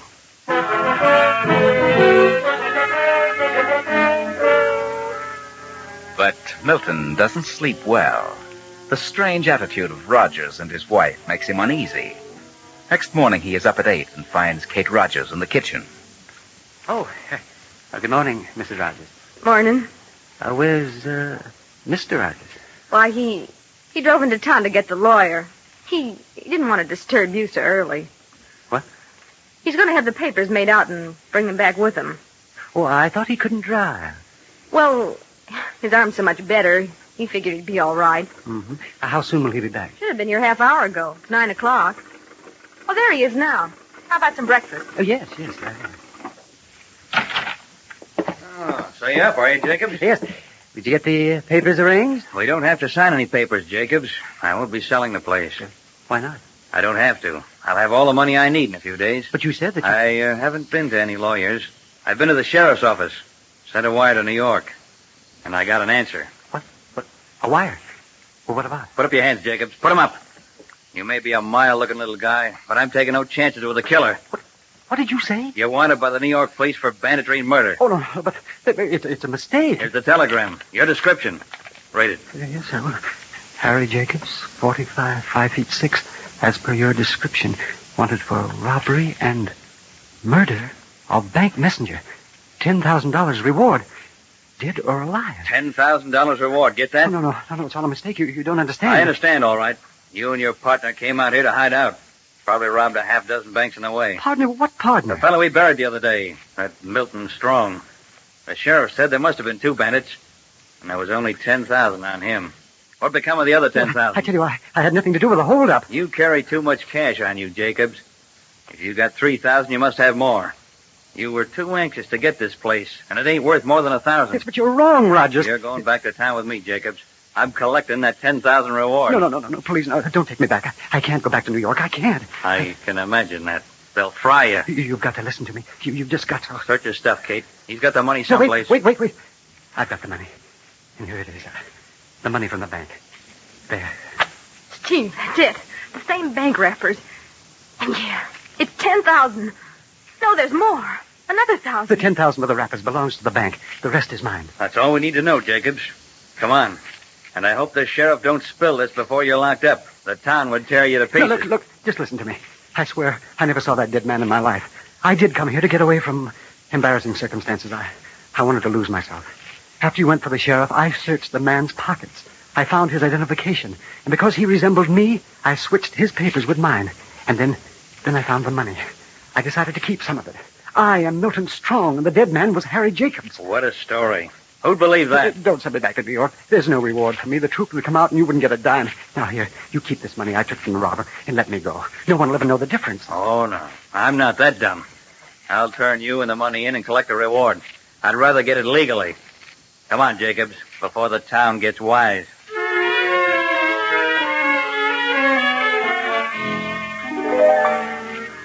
Milton is handed over to the sheriff and locked up in the flimsy jail. They have wired New York, and a detective with extradition papers is flying west. But unfortunately, the word has gotten around town that the jail holds the murderer of the bank cashier. A crowd of men, silent men, has gathered in the front of the jail. I don't know what we're going to do about this, Rogers. Are you sure you didn't say anything about it? I didn't say a word. I don't know how they found out about it, but maybe some of your deputies talked. I warned them not to say a word. I don't mind crowds that shout and yell. But I am afraid of the crowd that just stands and says nothing. They're sure on the warpath. Yeah. That detective from New York should have been here an hour ago. I sent a car to meet the plane. Maybe the plane was late. Yeah. Well, if the crowd starts anything, somebody's going to get hurt. Hey, you fellas better get your shotguns ready. It might break out any minute. I agree.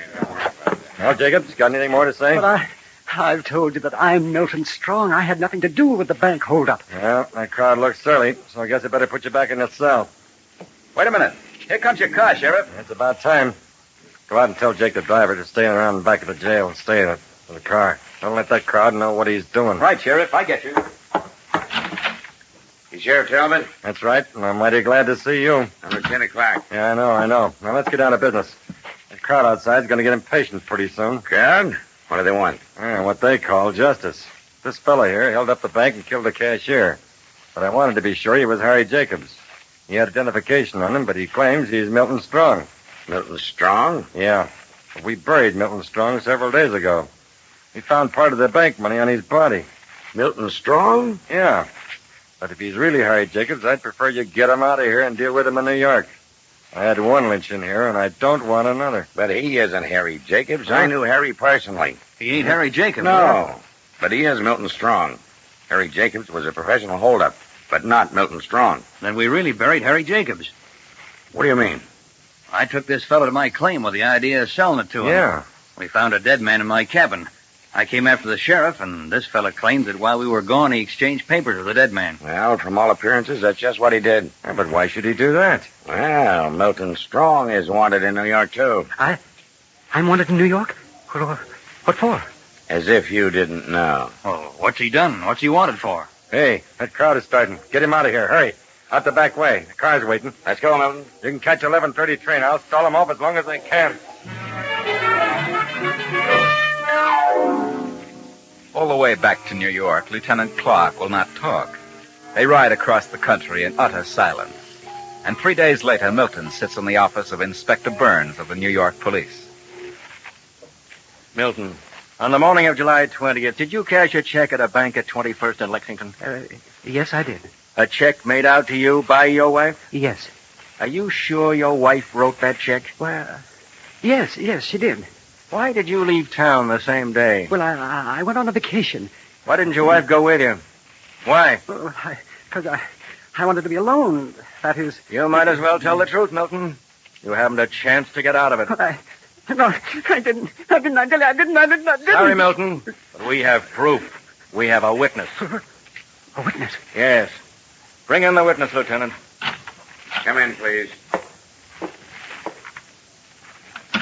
Where have you been, Milton?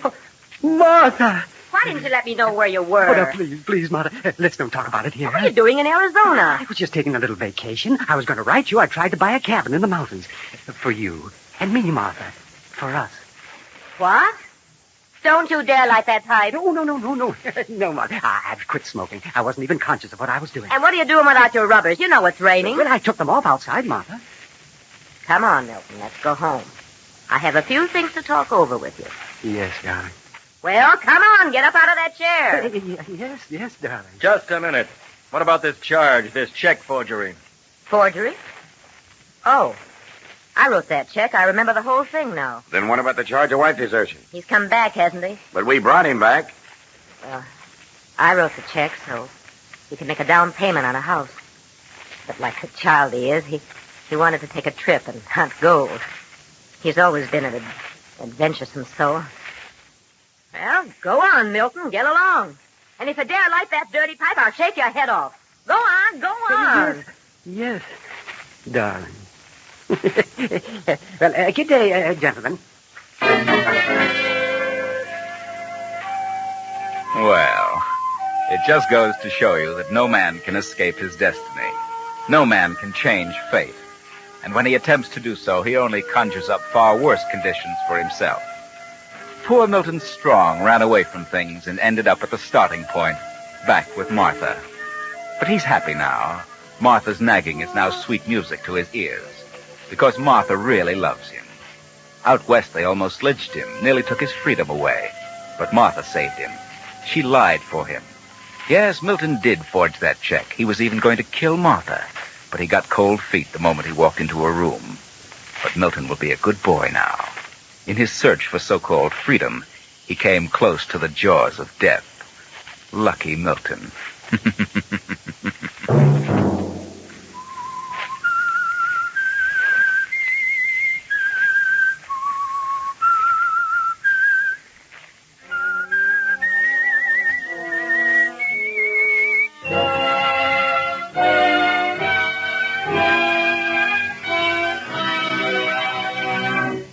CBS has presented The Whistler.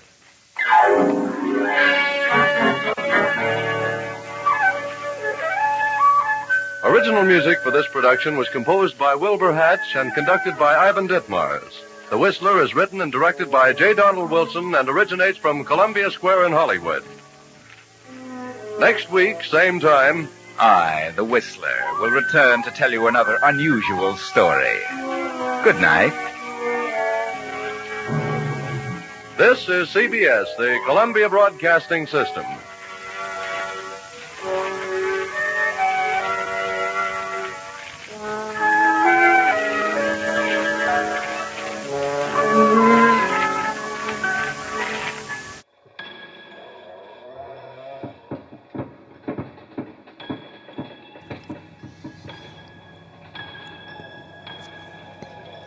My dear, you do seem a bit on edge.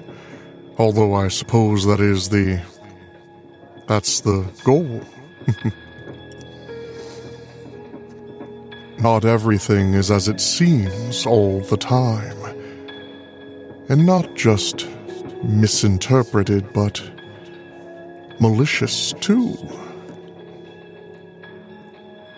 Whether it's a sunny day full of hope, possibility, or perhaps it's just your lover's eyes, or something as rudimentary as Uncle Henry's Rosebush.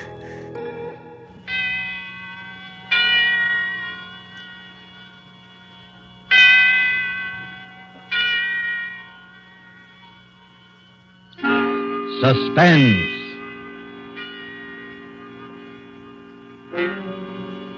This is the Man in Black, here again to introduce Columbia's program, Suspense. Our starring Hollywood cast of characters reads as follows for tonight. As Aunt Julie, one of those stark, severe, and terrifying women who is encountered ever so often along the grimmer outposts of the American countryside, Miss Agnes Moorehead.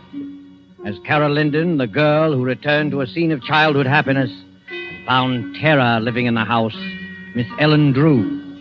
As Paul, Carol's husband, who had his own ideas as to the explanation of these strange events, Mr. Ted Reed.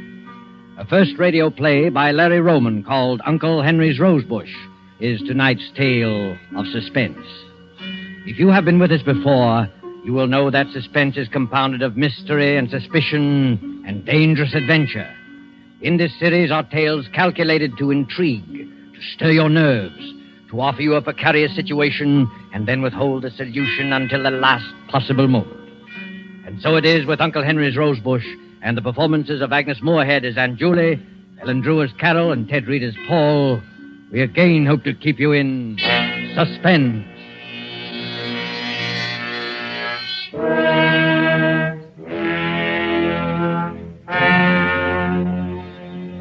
I shall tell you the story exactly as it happened. There's no use pretending. I'll never forget, and I know I'll not awake and find it all a dream. It's real, and for the rest of my life, I shall know it's real.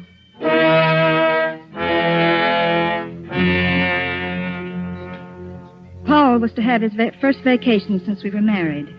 I suggested we visit my Aunt Julie and Uncle Henry, who had a small farm upstate. They had always been very kind to me. When I was a child, I used to spend my summer vacations with them. They loved children. I've often wondered why they never had any of their own. Some time ago, I'd lost track of them. They had never seen Paul, and I was certain they'd like to. Paul said it would be fine. We'll surprise them, I thought. We were the ones who were surprised.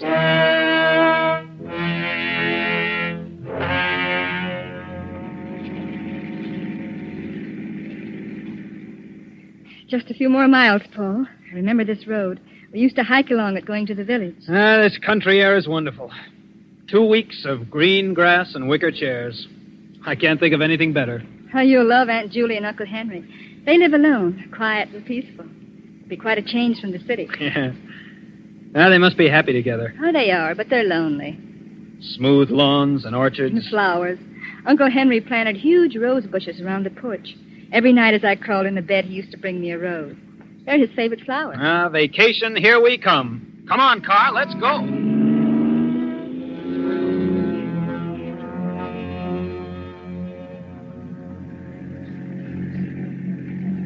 Just around the bend. Here we go.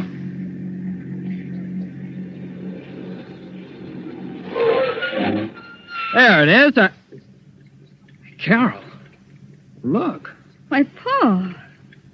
Are you sure this is the place? Yes, but all the weeds and the broken shutters. Looks as though it's been neglected for months. I don't understand. Well, perhaps it's deserted. Oh, but it can't be. It's their home. Well, come on. Let's go up and see.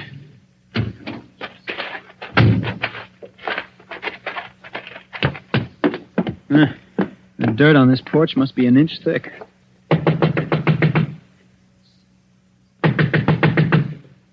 No answer. Nobody here. Look, Paul, over there at the end of the porch. The rose bush. Uncle Henry's rose bush. Why, it's trimmed and neat. It's the only thing that seems to be taken care of. Oh, then somebody must be here. Maybe they can tell us what happened to Aunt Julie and Uncle Henry. Knock again. Someone's coming. Well? We're looking for a Mr. and Mrs. Connors. They used to live... why, Aunt Julie, I didn't recognize you. Well, it's me, Aunt Julie. It's Carol. I wasn't expecting you. Paul's vacation. We thought we'd spend it here. Well, you've been asking for us for years. This is Paul, my husband. Carol's told me so much Why about did you come? What? I said, why did you come? Well, aren't you glad to see us? Aunt Julie, something's happened. Nothing's happened. Oh, but it did. Tell me, Aunt Julie, we'll help. Well, of course we will. You shouldn't have come. Well, Carol, if she doesn't want us, let's go. No, Paul. This isn't like you, Aunt Julie. Something dreadful has happened, I know it. Go, Carol. Please go. Listen, if it's money, Aunt Julie, well, we haven't got too much, but you're welcome to I it. tell you, nothing's wrong. Oh, but there must be. This house... You're her husband. I'm asking you to take her and go away. Oh. Come on, Carol. We're not wanted. Let's go. We're going to stay. Well, there you are. She's your niece, and you know how stubborn she can be. We're going to stay. Where's Uncle Henry? I say, where's Uncle Henry? He's not here. Oh, but where is he? He's not here. Isn't that enough? Oh, when'll he be back? He won't be. Oh, but Aunt Julie... He won't ever be back. I stood there bewildered. Aunt Julie had run out of the room. Oh, perhaps she was crying. I don't know. I just knew that Uncle Henry was gone. He had left her. It seemed strangely impossible. They'd always been so happy. So supremely happy that it seemed that the only thing that could separate them on this earth was death. And now this. I couldn't believe it. Paul and I walked into the living room. It was almost as dusty as the outside. The curtains were dirty, the floor littered with old newspapers. The entire room showed the same signs of neglect as the outside. And when I recalled how neat Aunt Julie had always been with her housework, a feeling of apprehension crawled up my back. Frankly, I was frightfully worried, and I could tell by the look on Paul's face that he was worried, too. I don't like it, Paul. There's something strange here. Yeah. I never saw a house in such a mess. It's not just the house. It's more than that. Something much more. I'm sure of it. Well, really, Carol, it's none of our business, don't you? Well, perhaps not, but you don't know Aunt Julie like I do. She'd never ask for help, no matter how much she needed it. I'm just not trying, Paul. I suppose you're right. They've always been so kind to me. I've got to help them. But how can we, Carol? We don't even know what's wrong. They were always so happy together. Somehow I can't believe they've broken up. Something else has happened. Something terrible. And I'm going to stay until I find out what. Well, in that case, we better find a place to sleep. All the bedrooms are upstairs. Come on. Right. Wow. Look at the dust on the banister. I bet this place hasn't been cleaned in a month. Paul. Huh? Did you see the way she looks? Yeah. Gee, her face seems completely wrinkled with worry. No wonder I didn't recognize her.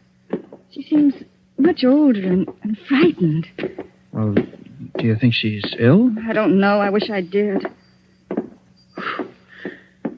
Look at that hall. Gloomy and dirty. Where do these doors go to? That one's to Aunt Julie's room, and this one's Uncle Henry's. The one across the way is the spare. I guess that's ours. Well, let's go in. Wow. What a mess. Well, might as well get busy cleaning. Yeah, there's nothing like a good round of house cleaning before supper. Paul, so long as Uncle Henry's not here, maybe we can take his room.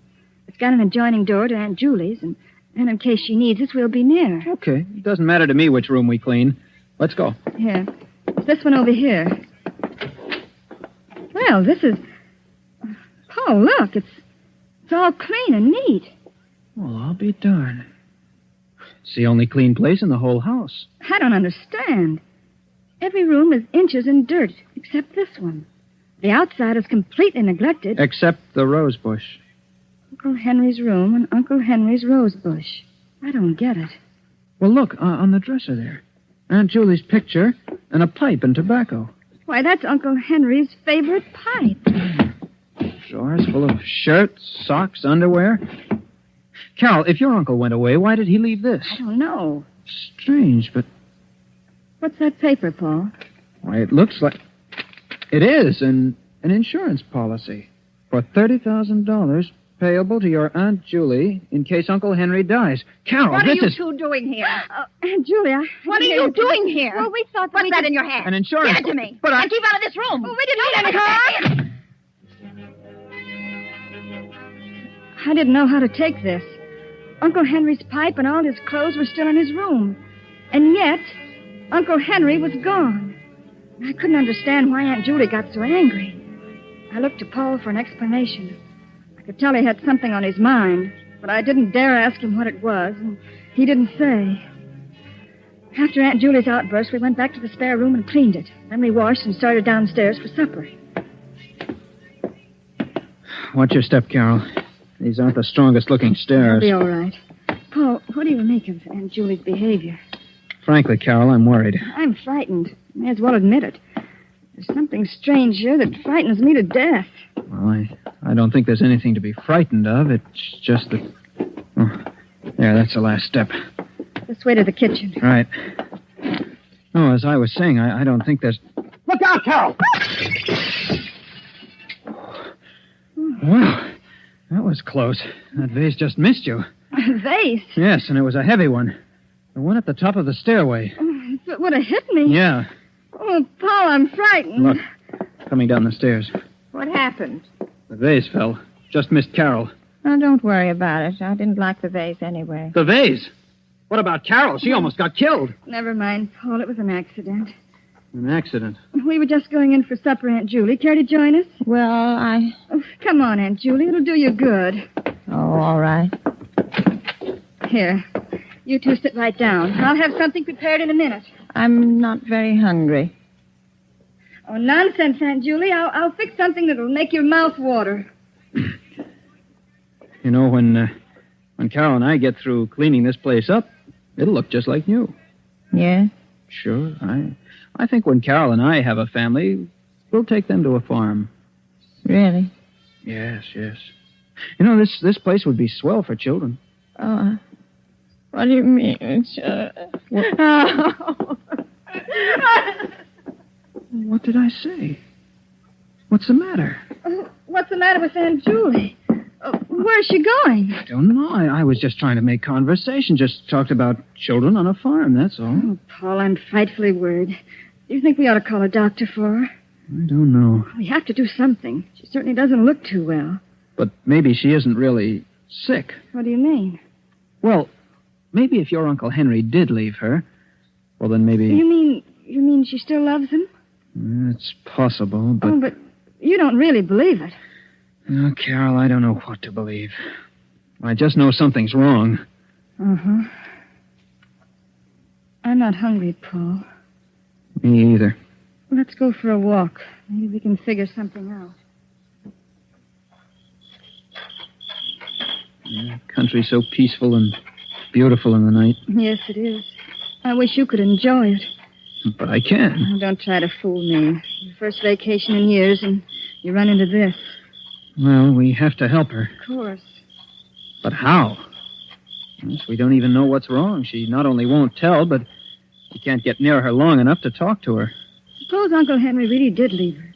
He may have gone off in a huff. That would account for the clothes being here. Well, perhaps. And suppose she still is in love with him. Well, that would account for... But even if that's so, could that make her feel so badly? Make her act like this? Not talking, neglecting everything? Everything except his room and his flowers. I don't know. A woman's love is a strange thing. If you left me, I don't know what I'd do. Well, if that is the case, the thing to do is to make her forget. That won't be easy. No, I don't imagine it would be. But suppose we take her to the city with us until she forgets. Well, we could ask her at least. Yeah. Yeah, come on. Let's go find her. Oh, hey, watch out. You almost fell. Tripped. I'm all right. Look, Paul. What? Look what I tripped over. It's a mound of freshly dug earth. Well, what's that for? Paul, it looks like a grave. Oh, don't be silly. Why, it's just a... Forget it. Come on, let's find Aunt Julie. Paul, that... Forget it. Say, what's that building over there? That's the barn. There used to be a swell old cow there with a bell around her neck and chickens and ducks and all sorts of pets. Yeah, this must have been a happy place. It was, but now... Paul, standing by the barn, it's Aunt Julie. Come on, let's ask her now. Aunt Julie, what you doing? Following me? How could you? Well, it was a nuisance. Oh, Aunt Julie. Oh. A cat. With its neck wrung. This was the first indication of Aunt Julie's ruthlessness. It seemed so unlike the Aunt Julie that I knew. She was always kind. There was no mistaking the anger in her eyes as she stood there in the dim moonlight, a strangled cat in her hands. She killed it, she said, because it was a nuisance. If she could do that, what else was she capable of doing? Paul and I went into the house. We went upstairs and put the finishing touches in our room and went to bed. I couldn't sleep. And as I watched the moon make its slow, solitary way across the heaven, I kept thinking, Paul and I are also a nuisance. Paul and I are also a nuisance. Toward midnight, I became drowsy and was just beginning to fall off to sleep when I heard footsteps in the hall. Paul. What? Paul, wake up. What is that? Shh. I hear footsteps in the hall. Footsteps? I don't hear anything. There. Hear it? Yeah. Must be Aunt Julie. What would she be doing up this time of night? I don't know, but who else could it be? Well, I'll go see. I'm coming with you. Now, quiet. Don't put on the light. I can't see. Oh, yes. Now I can. It is Aunt Julie. She's walking down the hall. I think she's coming this way. Quiet. Shh. I think she's... What's she got in her hand? Looks like a scissors. Scissors? Yes. What would she be doing with... Carol, she's coming this way. Get back in bed, quick. What? Get in bed. All right, now, quiet.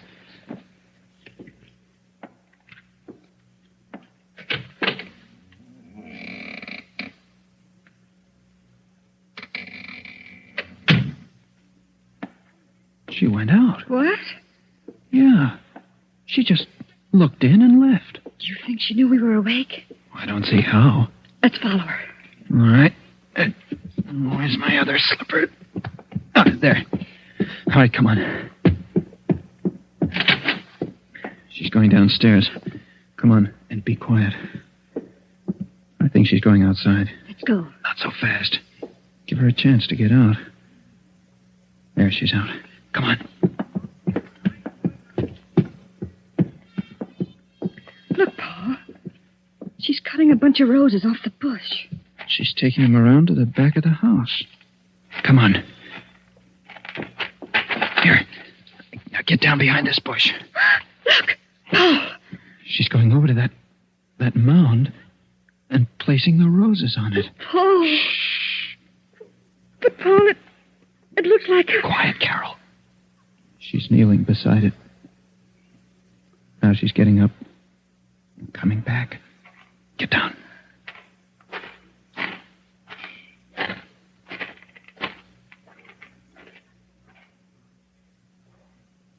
She's gone.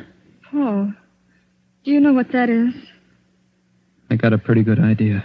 Uncle Harry's roses with Uncle Henry's grave. I said it without thinking. Of course, we had no way of knowing Uncle Henry was dead. We had no way of knowing that was Uncle Henry's grave or that it was a grave at all. But at that moment, stooping behind the bush in the blackness of the country, he felt it, not knowing why. Paul and I went back to our room as quickly and as silently as possible. Needless to say, we didn't sleep anymore. We just kept looking at each other, asking ourselves questions, trying to analyze our feelings. Soon we could see the streaks of dawn coming up over the treetops. And we slept the early morning hours trying to convince each other that our thoughts were ridiculous. Frankly, I don't think we succeeded. Finally, we decided not to mention it, to go on with the cleaning the next day as we'd planned, to make believe nothing had happened until we had proof. That day we spent cleaning, and all day Aunt Julie was nowhere to be seen. Yet I had a strange feeling that someone was watching our every move. Toward evening, Paul and I sat down for a bite to eat. More coffee? Oh, thanks. I wonder where Aunt Julie is. I don't know, Carol. That's a strange aunt you've got. Yes. Oh, look. The window. What is it? Oh, I saw someone looking in. What? There's no one there now. But I'm sure I saw... Probably just a shadow. Yes, probably just a shadow. You're on edge, Carol. I'll be all right. Finish your coffee. I'll start cleaning the bathroom. We'll both work on the kitchen. And I'll take care of the downstairs. All right. Paul, you look worried.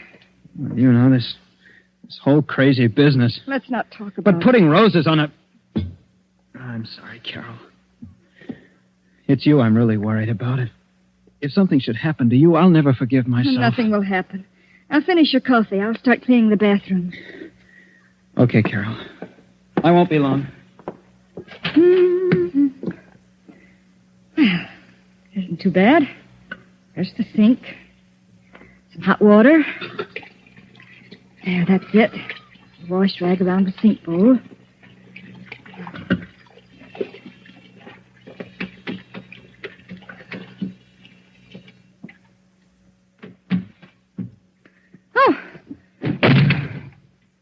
Oh, dear. Just the wind. Guess I'm getting jumpy. This place won't be half bad when it's clean. The medicine chest. Clean the mirror. And the shelves. Oh. Paul? Paul? What is it, Carol? Come here. What is it, Carol? What's the matter? Look. Here in the medicine chest. Where? It's a hypodermic needle. What would a hypodermic needle be doing here? Well, it's not likely to be here for nothing. Look, alongside of it. A bottle of... What's it say? I can't read it. It's awful-looking stuff. Open the bottle. All right. That cork's in tight. There. Oh, nauseating. Stuff like that would kill a person. Paul, it's not a joke. I'm sorry, Carol. Do you really think Aunt Julie... I don't know. Oh, it can't be, Paul. It can't be. Maybe not, but we better find out. And quickly, Carol. There's one more thing to do. I'm going to see if that's really Uncle Henry's grave. I'm going to dig it up. Oh, Paul, you can't. Don't you see? I have to. If it is, we're in danger. Of course. I'm still not sure that falling vase was an accident. We have to find out about this business once and for all. Well, I'm coming with you. We walked out toward the back of the house. And through my mind flashed the succession of events. The neglected house, Aunt Julie's insistence that we leave, the roses, the grave, the insurance policy, and now the hypodermic needle and that infernal oil.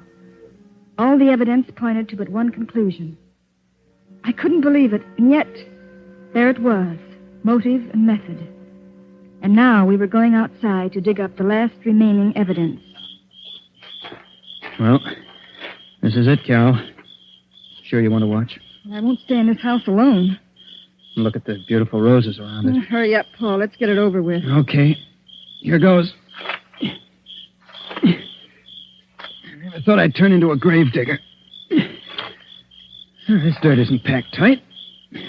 Easy to dig. It's getting dark. Yeah. Oh, I think I'll run in and get a lantern. I'll be right back, Carol.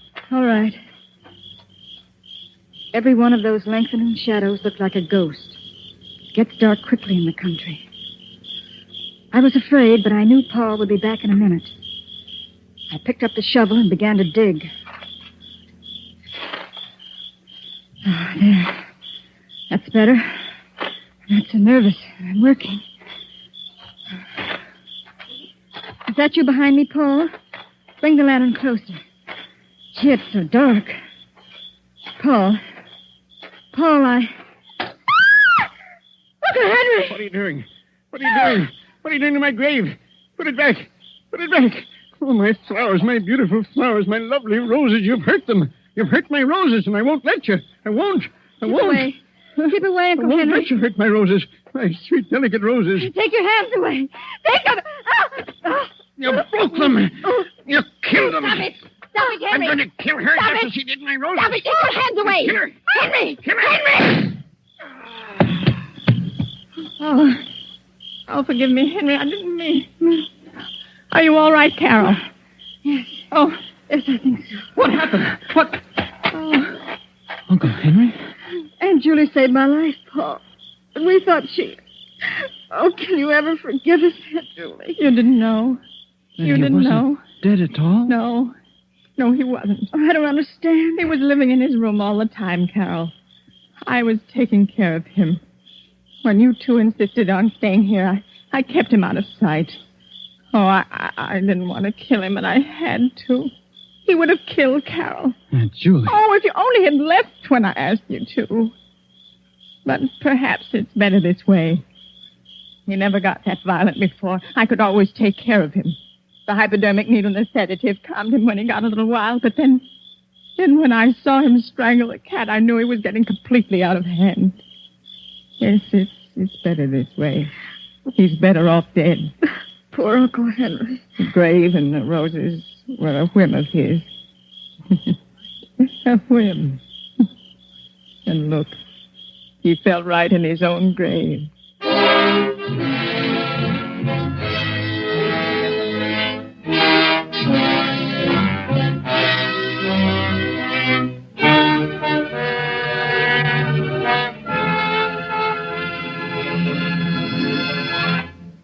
And so closes the story, Uncle Henry's Rosebush, starring Agnes Moorehead, Ellen Drew, and Ted Reed.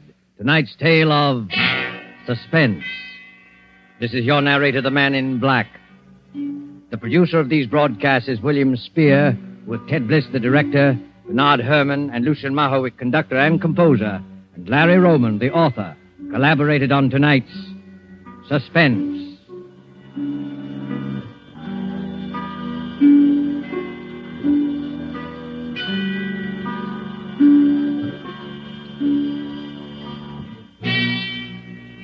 This is CBS, the Columbia Broadcasting System.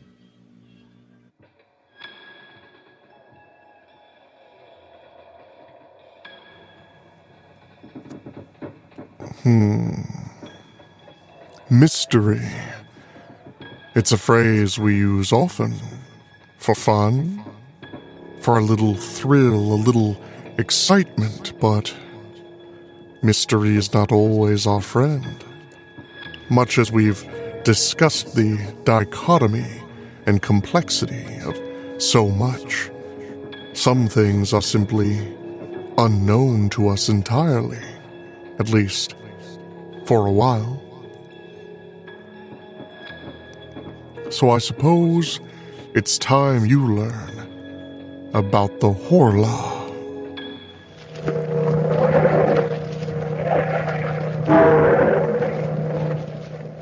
Out of the past, phantoms of a world gone by speak again their immortal tale, the Horla.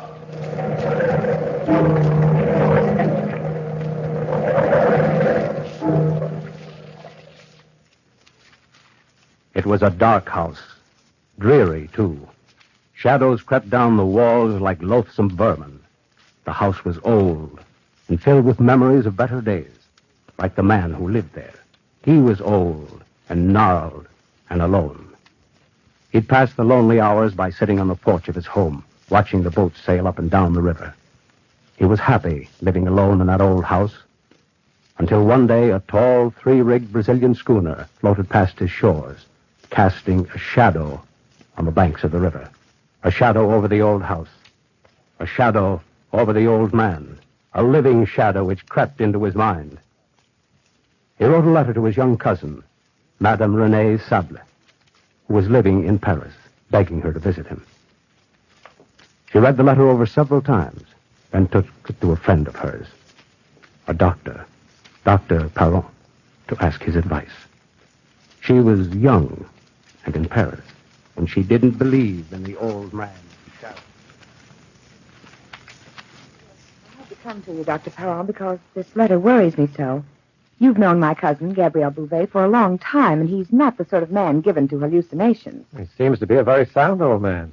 But living alone the way he does... Nonsense. Living alone has nothing to do with it. Well, suppose you read me the letter, Madame Saul. Of course.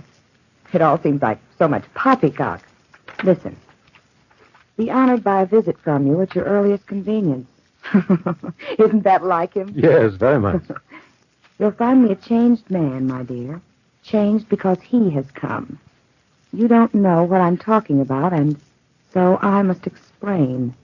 A shadow has crept into my home, a shadow which dominates me.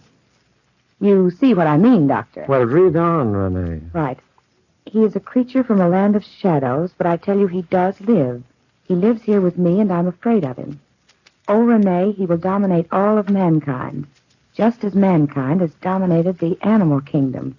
We will become his chattel, his food and his slave, as the animal has become ours. You see, Doctor? Yes, indeed I do. I wonder... Renee, how soon can you pack and be ready to leave? In about 2 hours. Well, fine. I'll have the horse and buggy hitched and call for you then. I think we'd better go down to him as soon as possible. Doctor, surely you don't believe in this invisible creature. Well, surely, Renee, I don't doubt the wind just because I can't see it. We'll be able to judge better after we have a talk with him. You better hurry home. I'm going right down to the stables now.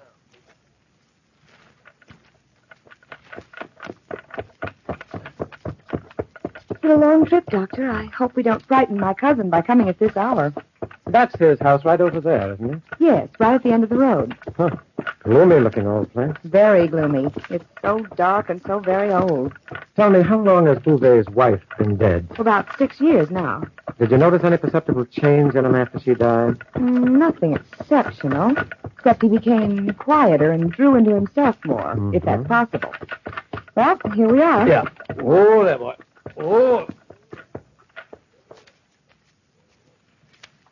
And so the doctor and the old man's cousin, Renée Sable, entered the old house, expecting to find a man weakened by illness, haggard with lack of sleep. But instead, Gabriel Bouvet was in high spirits as he conducted his guests into the house. He made a special pot of tea, and then, as he passed the cream and sugar. Won't you tea, Renee? Stop being so nervous. Fidget. I always were a fidgety youngster.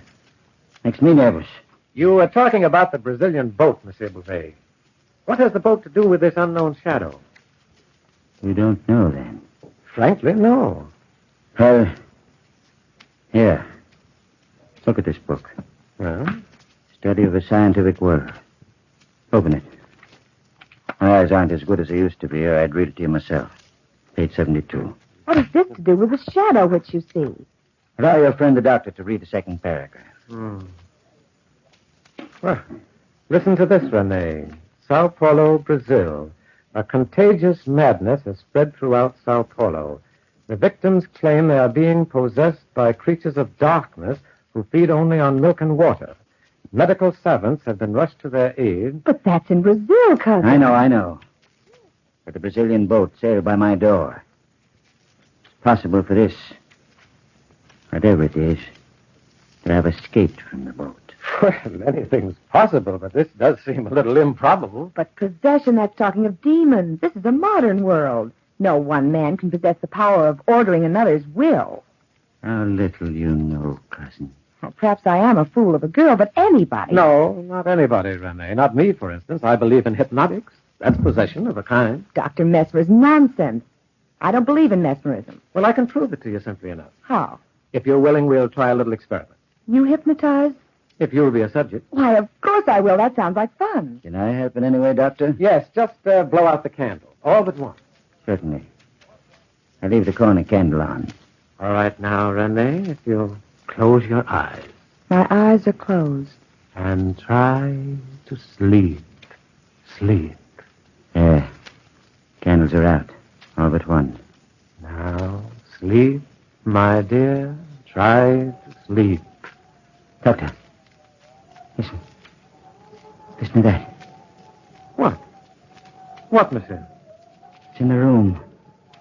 I know it is. It's here. Next to me, watching me. Can't you hear it crying? This is madness. You don't believe me, do you? Stop the experiment at once. Listen. Listen. Cousin, please. What makes you think mankind is the final answer to life? Perhaps there is a higher form of life.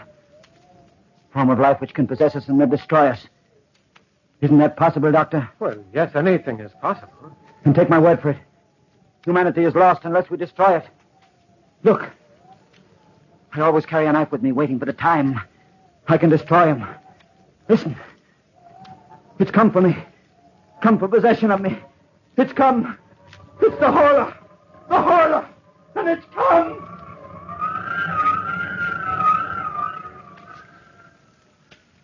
Doctor, won't he ever wake up?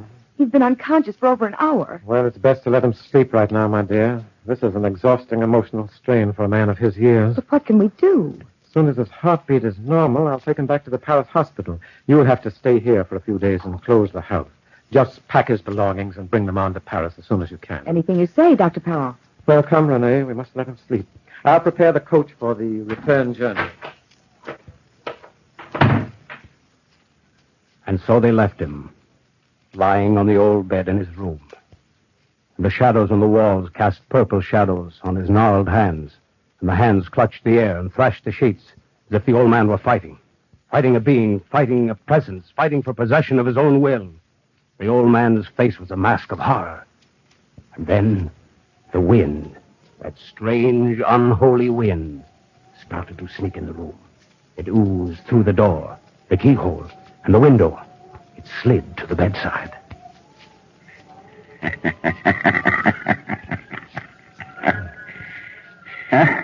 No. You're possessed and owned. I know you watch me night and day. Night and day. Well, I'll get away from you. I've got to get away from you. I won't give in without a struggle. You'll have to give in because nobody believes you. Leave me alone. Leave me alone. Watching you. Leave me alone. I'll never leave you alone. Never. But I shall be free of you. You can't be free of me. I'm part of you. If I stay here. They'll call you mad. But if I leave the house. You'll die. I'll leave you here. You can't follow me. I'll go far away. So far, nobody will find me. Oh, I've got one hand on your heart, Bouvet, and one in the room. If you leave, your heart will be torn from you, torn from your body, torn from your soul.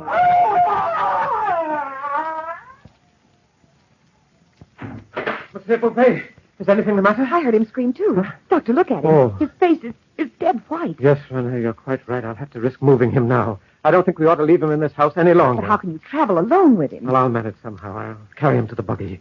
He can sleep as we drive along. I can manage somehow. That is, if you don't mind staying here alone. I don't mind, Doctor. I've no patience with superstitious nonsense. Here, my dear, help me wrap him in this blanket. Of course, Doctor. There, that's fine. Now hand me that other blanket over there. Here you are. That'll keep him warm on the journey. I'll send the coach back from Paris tomorrow evening to pick you up. You ought to be able to leave here by then. Don't worry about me, Dr. Perron. I'll be all right. That's what she thought then.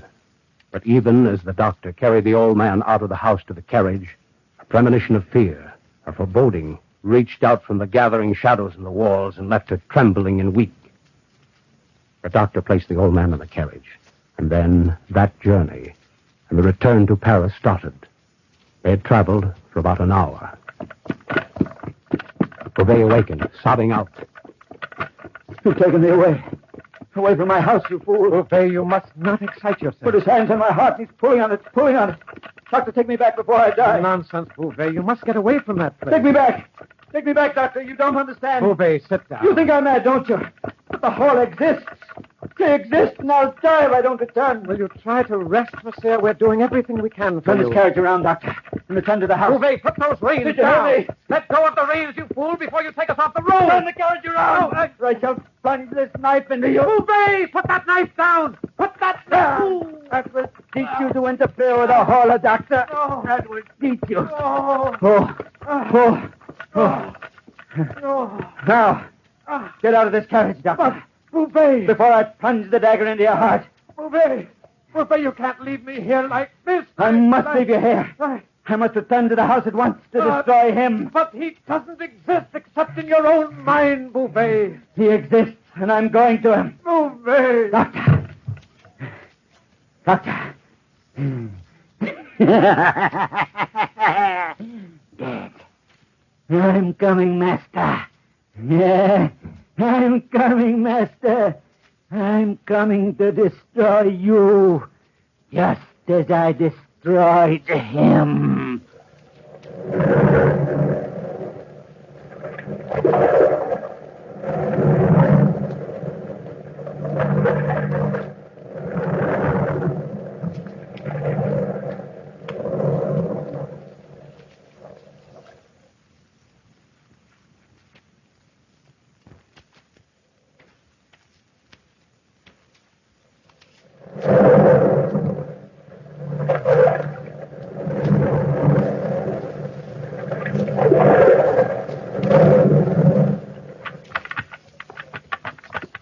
So Bouvet drove off in the rambling carriage, leaving the badly wounded doctor lying on the roadside, more dead than alive.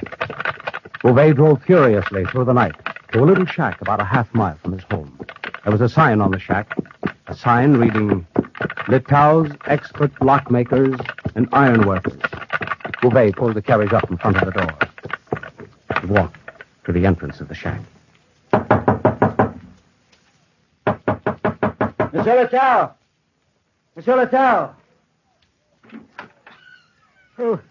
Who's calling at this? Oh, Monsieur Bouvet. What are you doing at this hour of the night? Yes, of course. I need your help. That's what. My help? What can a poor man like me do for a wealthy man like you? You can make a lock for me. I've got to lock the doors of my house securely. The front and back doors and the windows. All the windows in my house. They must be locked and bolted, Litau. Tonight? Yes, tonight, you fool. Of course, tonight. But in heaven's name, why? To lock him out of my home, out of my life. You're into not... an eternity. You're not feeling well? Come, Litau. Don't bicker with me. Hurry, man. I'm prepared to pay any price you ask. Of course. She'll be as you say if you'll only just give me time to get my instruments together. Of course, but hurry, Litau. Hurry. He's waiting for me now. Monsieur Litau and the old man returned to the lonely old house by the river in the dead of the night. They crept into the house and worked in the half-darkness near the shadows. And that strange, unholy wind was quiet and didn't disturb them while they worked. Bouvet felt safe and free for a while, only a while. And a girl slept upstairs, slept undisturbed and quiet. The hours passed this way, passed quietly, as the locksmith worked and the old man muttered. Hurry. Hurry, Litau, hurry. It's almost morning, man. I'm hurrying as fast as I can. I'm almost done, except for the windows in your cousin's room. Now, don't worry about her.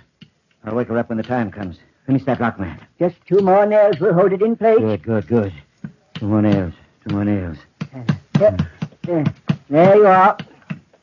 Gabriel, what are you doing here? Oh, good morning, youngster. Good morning, my dear. But the doctor was to take you. Away from my house. But he couldn't, Rene. Where is the doctor? In Paris. He's going to return this evening after my work is done. Yes.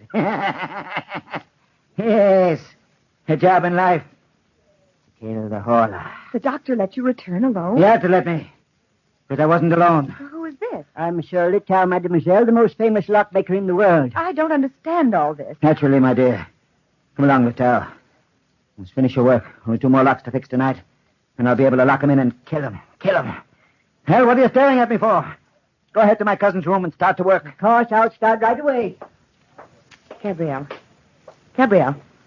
look at me, cousin. I'm looking at you, Renee. I see you. Are you lying to me? Why should I lie to you?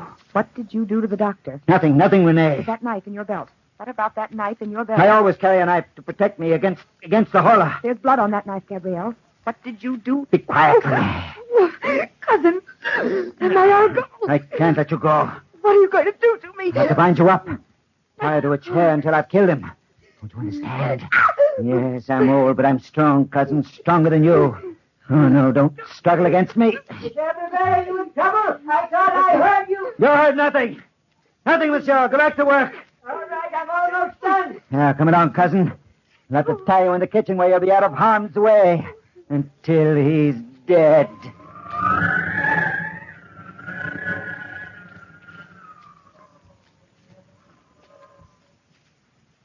Beauvais dragged his cousin to the kitchen, and then taking a stout rope, tied her to the kitchen table by the sheer strength of a maniac, tied her securely, and then threw a tablecloth over her. Smiling to himself, he left the kitchen and went to the upstairs room to watch Letao finish the work of the night. Are you finished, Monsieur Letao? Yes, of course. Yes, I'm finished. Here. Here you are, Letao. 200 francs for one night's work. Good pay, isn't it? Very good pay, Monsieur Beauvais. Very good pay. Anything more I can do, sir? Have you locked the locks? All locked securely, Monsieur. I'm glad. Hey, Letao, what are you waiting for? Why don't you go home? I thought I ought to say good night to the young There's no lady. need to. I'll say good night for you. Listen. Do you hear that? I hear nothing. Naturally. You hear nothing. Good night, Monsieur Beauvais. Letao, may I caution you against one thing? Of course. Don't tell anybody of this work tonight. Do you understand? Don't tell anybody. Of course I understand. Good night. See you in the morning. Your locks can't lock me out. You again. I've been watching you and your lockmaker, watching you, and your locks are useless. Locks are useless. But I can lock you in when I escape. Impossible, because I am with you constantly. And I'll destroy you, Horla. With a knife? No, with fire and flame. I'll set the entire house on fire and leave you here. Leave you here and I'll escape. You can't escape. You're part of this house. You said so yourself. Did I now? How interesting. How interesting. How very interesting. And you'll burn to death. You'll burn to death. And the world will be free of the Horla. Are you so sure, Beauvais? Are you so sure? I'll pour oil on the walls and on the rugs and on the floor. Where's the oil? In the kitchen closet. Yes, in the kitchen closet. That's where it is. Don't forget I'm part of no. He'll be destroyed by fire.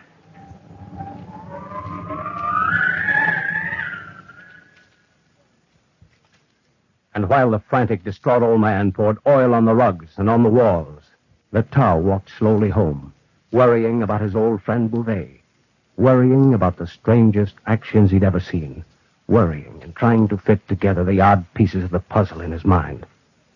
Halfway home, he heard a voice cry out, Somebody help! Help before it's too late. Who is it?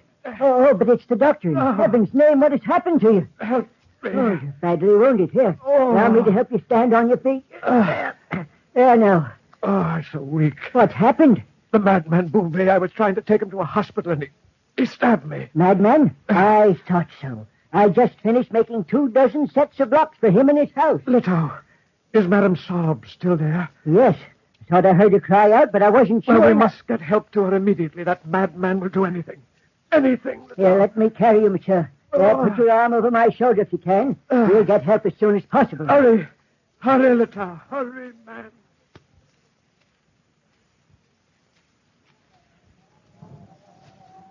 Yeah.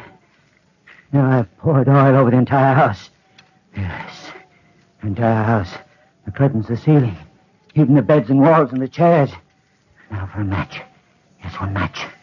One match in the house will go up in flames. Flames. And you will be dead.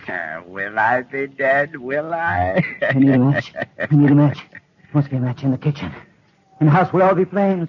Flames. And you will burn. Burn and die. Yes, the kitchen. Yeah. Don't be nervous, cousin. Don't be nervous. Work is almost done. Almost done. He'll be dead.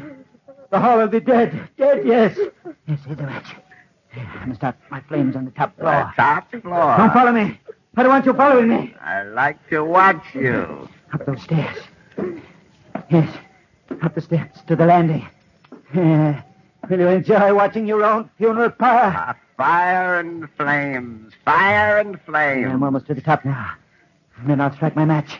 And the flames will start. How do you intend to escape? Don't forget your own escape. Yes. I escape, my escape. I must escape. I'll unlock the front door and run out. Just in time. And you'll be trapped. Trapped. Here we are. Now, light the match. Light the match. No, Beauvais. It's Horla. You'll die here. Be careful of yourself. Be careful of yourself. I don't want any harm to come to you, Beauvais. Look. Look, the fire has started. Look at the flames. Look at the walls and the shadows. Look at the flames. Now for the downstairs. I'm right beside you. Where you go, I go. No. You must stay here and die. Don't you understand? And you will die. You will. Watch out for the flames. Watch out for the flames. I must strike the match down here now. Light the canopy. Like that. Now, how do you like those flames, Horla? How do you like those flames? Be careful of yourself, Beauvais. Be careful of yourself. Now one last light here. And the job is done. And I'll wait and escape. At the last minute. And you'll be left. They've come to rescue me. You see, Beauvais? They've come to rescue me. No. I won't open up. Hurry, flames. Hurry. I'll come beat you to the job. I tell you, the girl's in the back of the house. Break the door down. Get the girl. Where is she? She's in the back of the house. Hurry, men.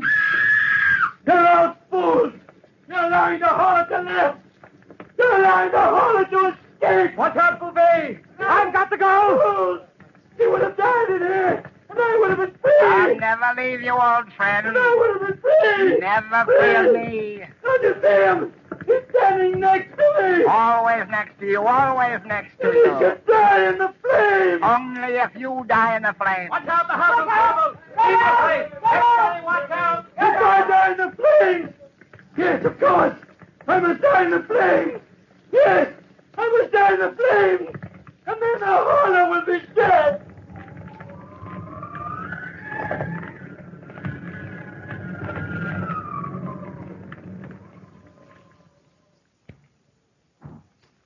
And the old wild-eyed man rushed into the pile of burning timber among his old belongings and perished there. He and the Horla perished there.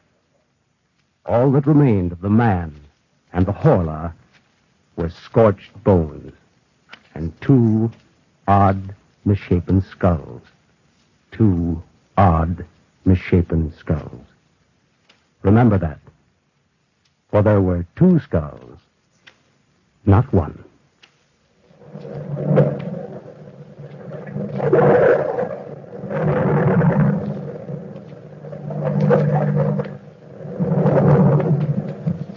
From the time-worn pages of the past, we have heard the famous story, the Horla. Bellkeeper, hold the bell.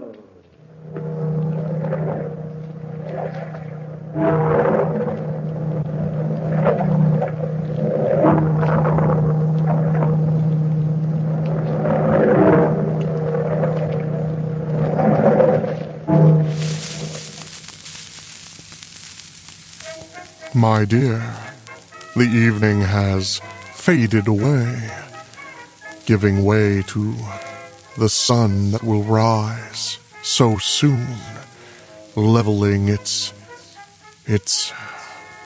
dominion on all. But please do consider coming back. I'll be here, waiting. Same time, same place. But until then, if I could ask one other favor of you, as I do so enjoy our time together, I wouldn't want anything bad to happen to you. As you head home tonight, as you get all cozy and comfy, and lay your head down for a good night's nap, take one moment for me as you blink away the day, and be thankful for what you have. I'll be seeing you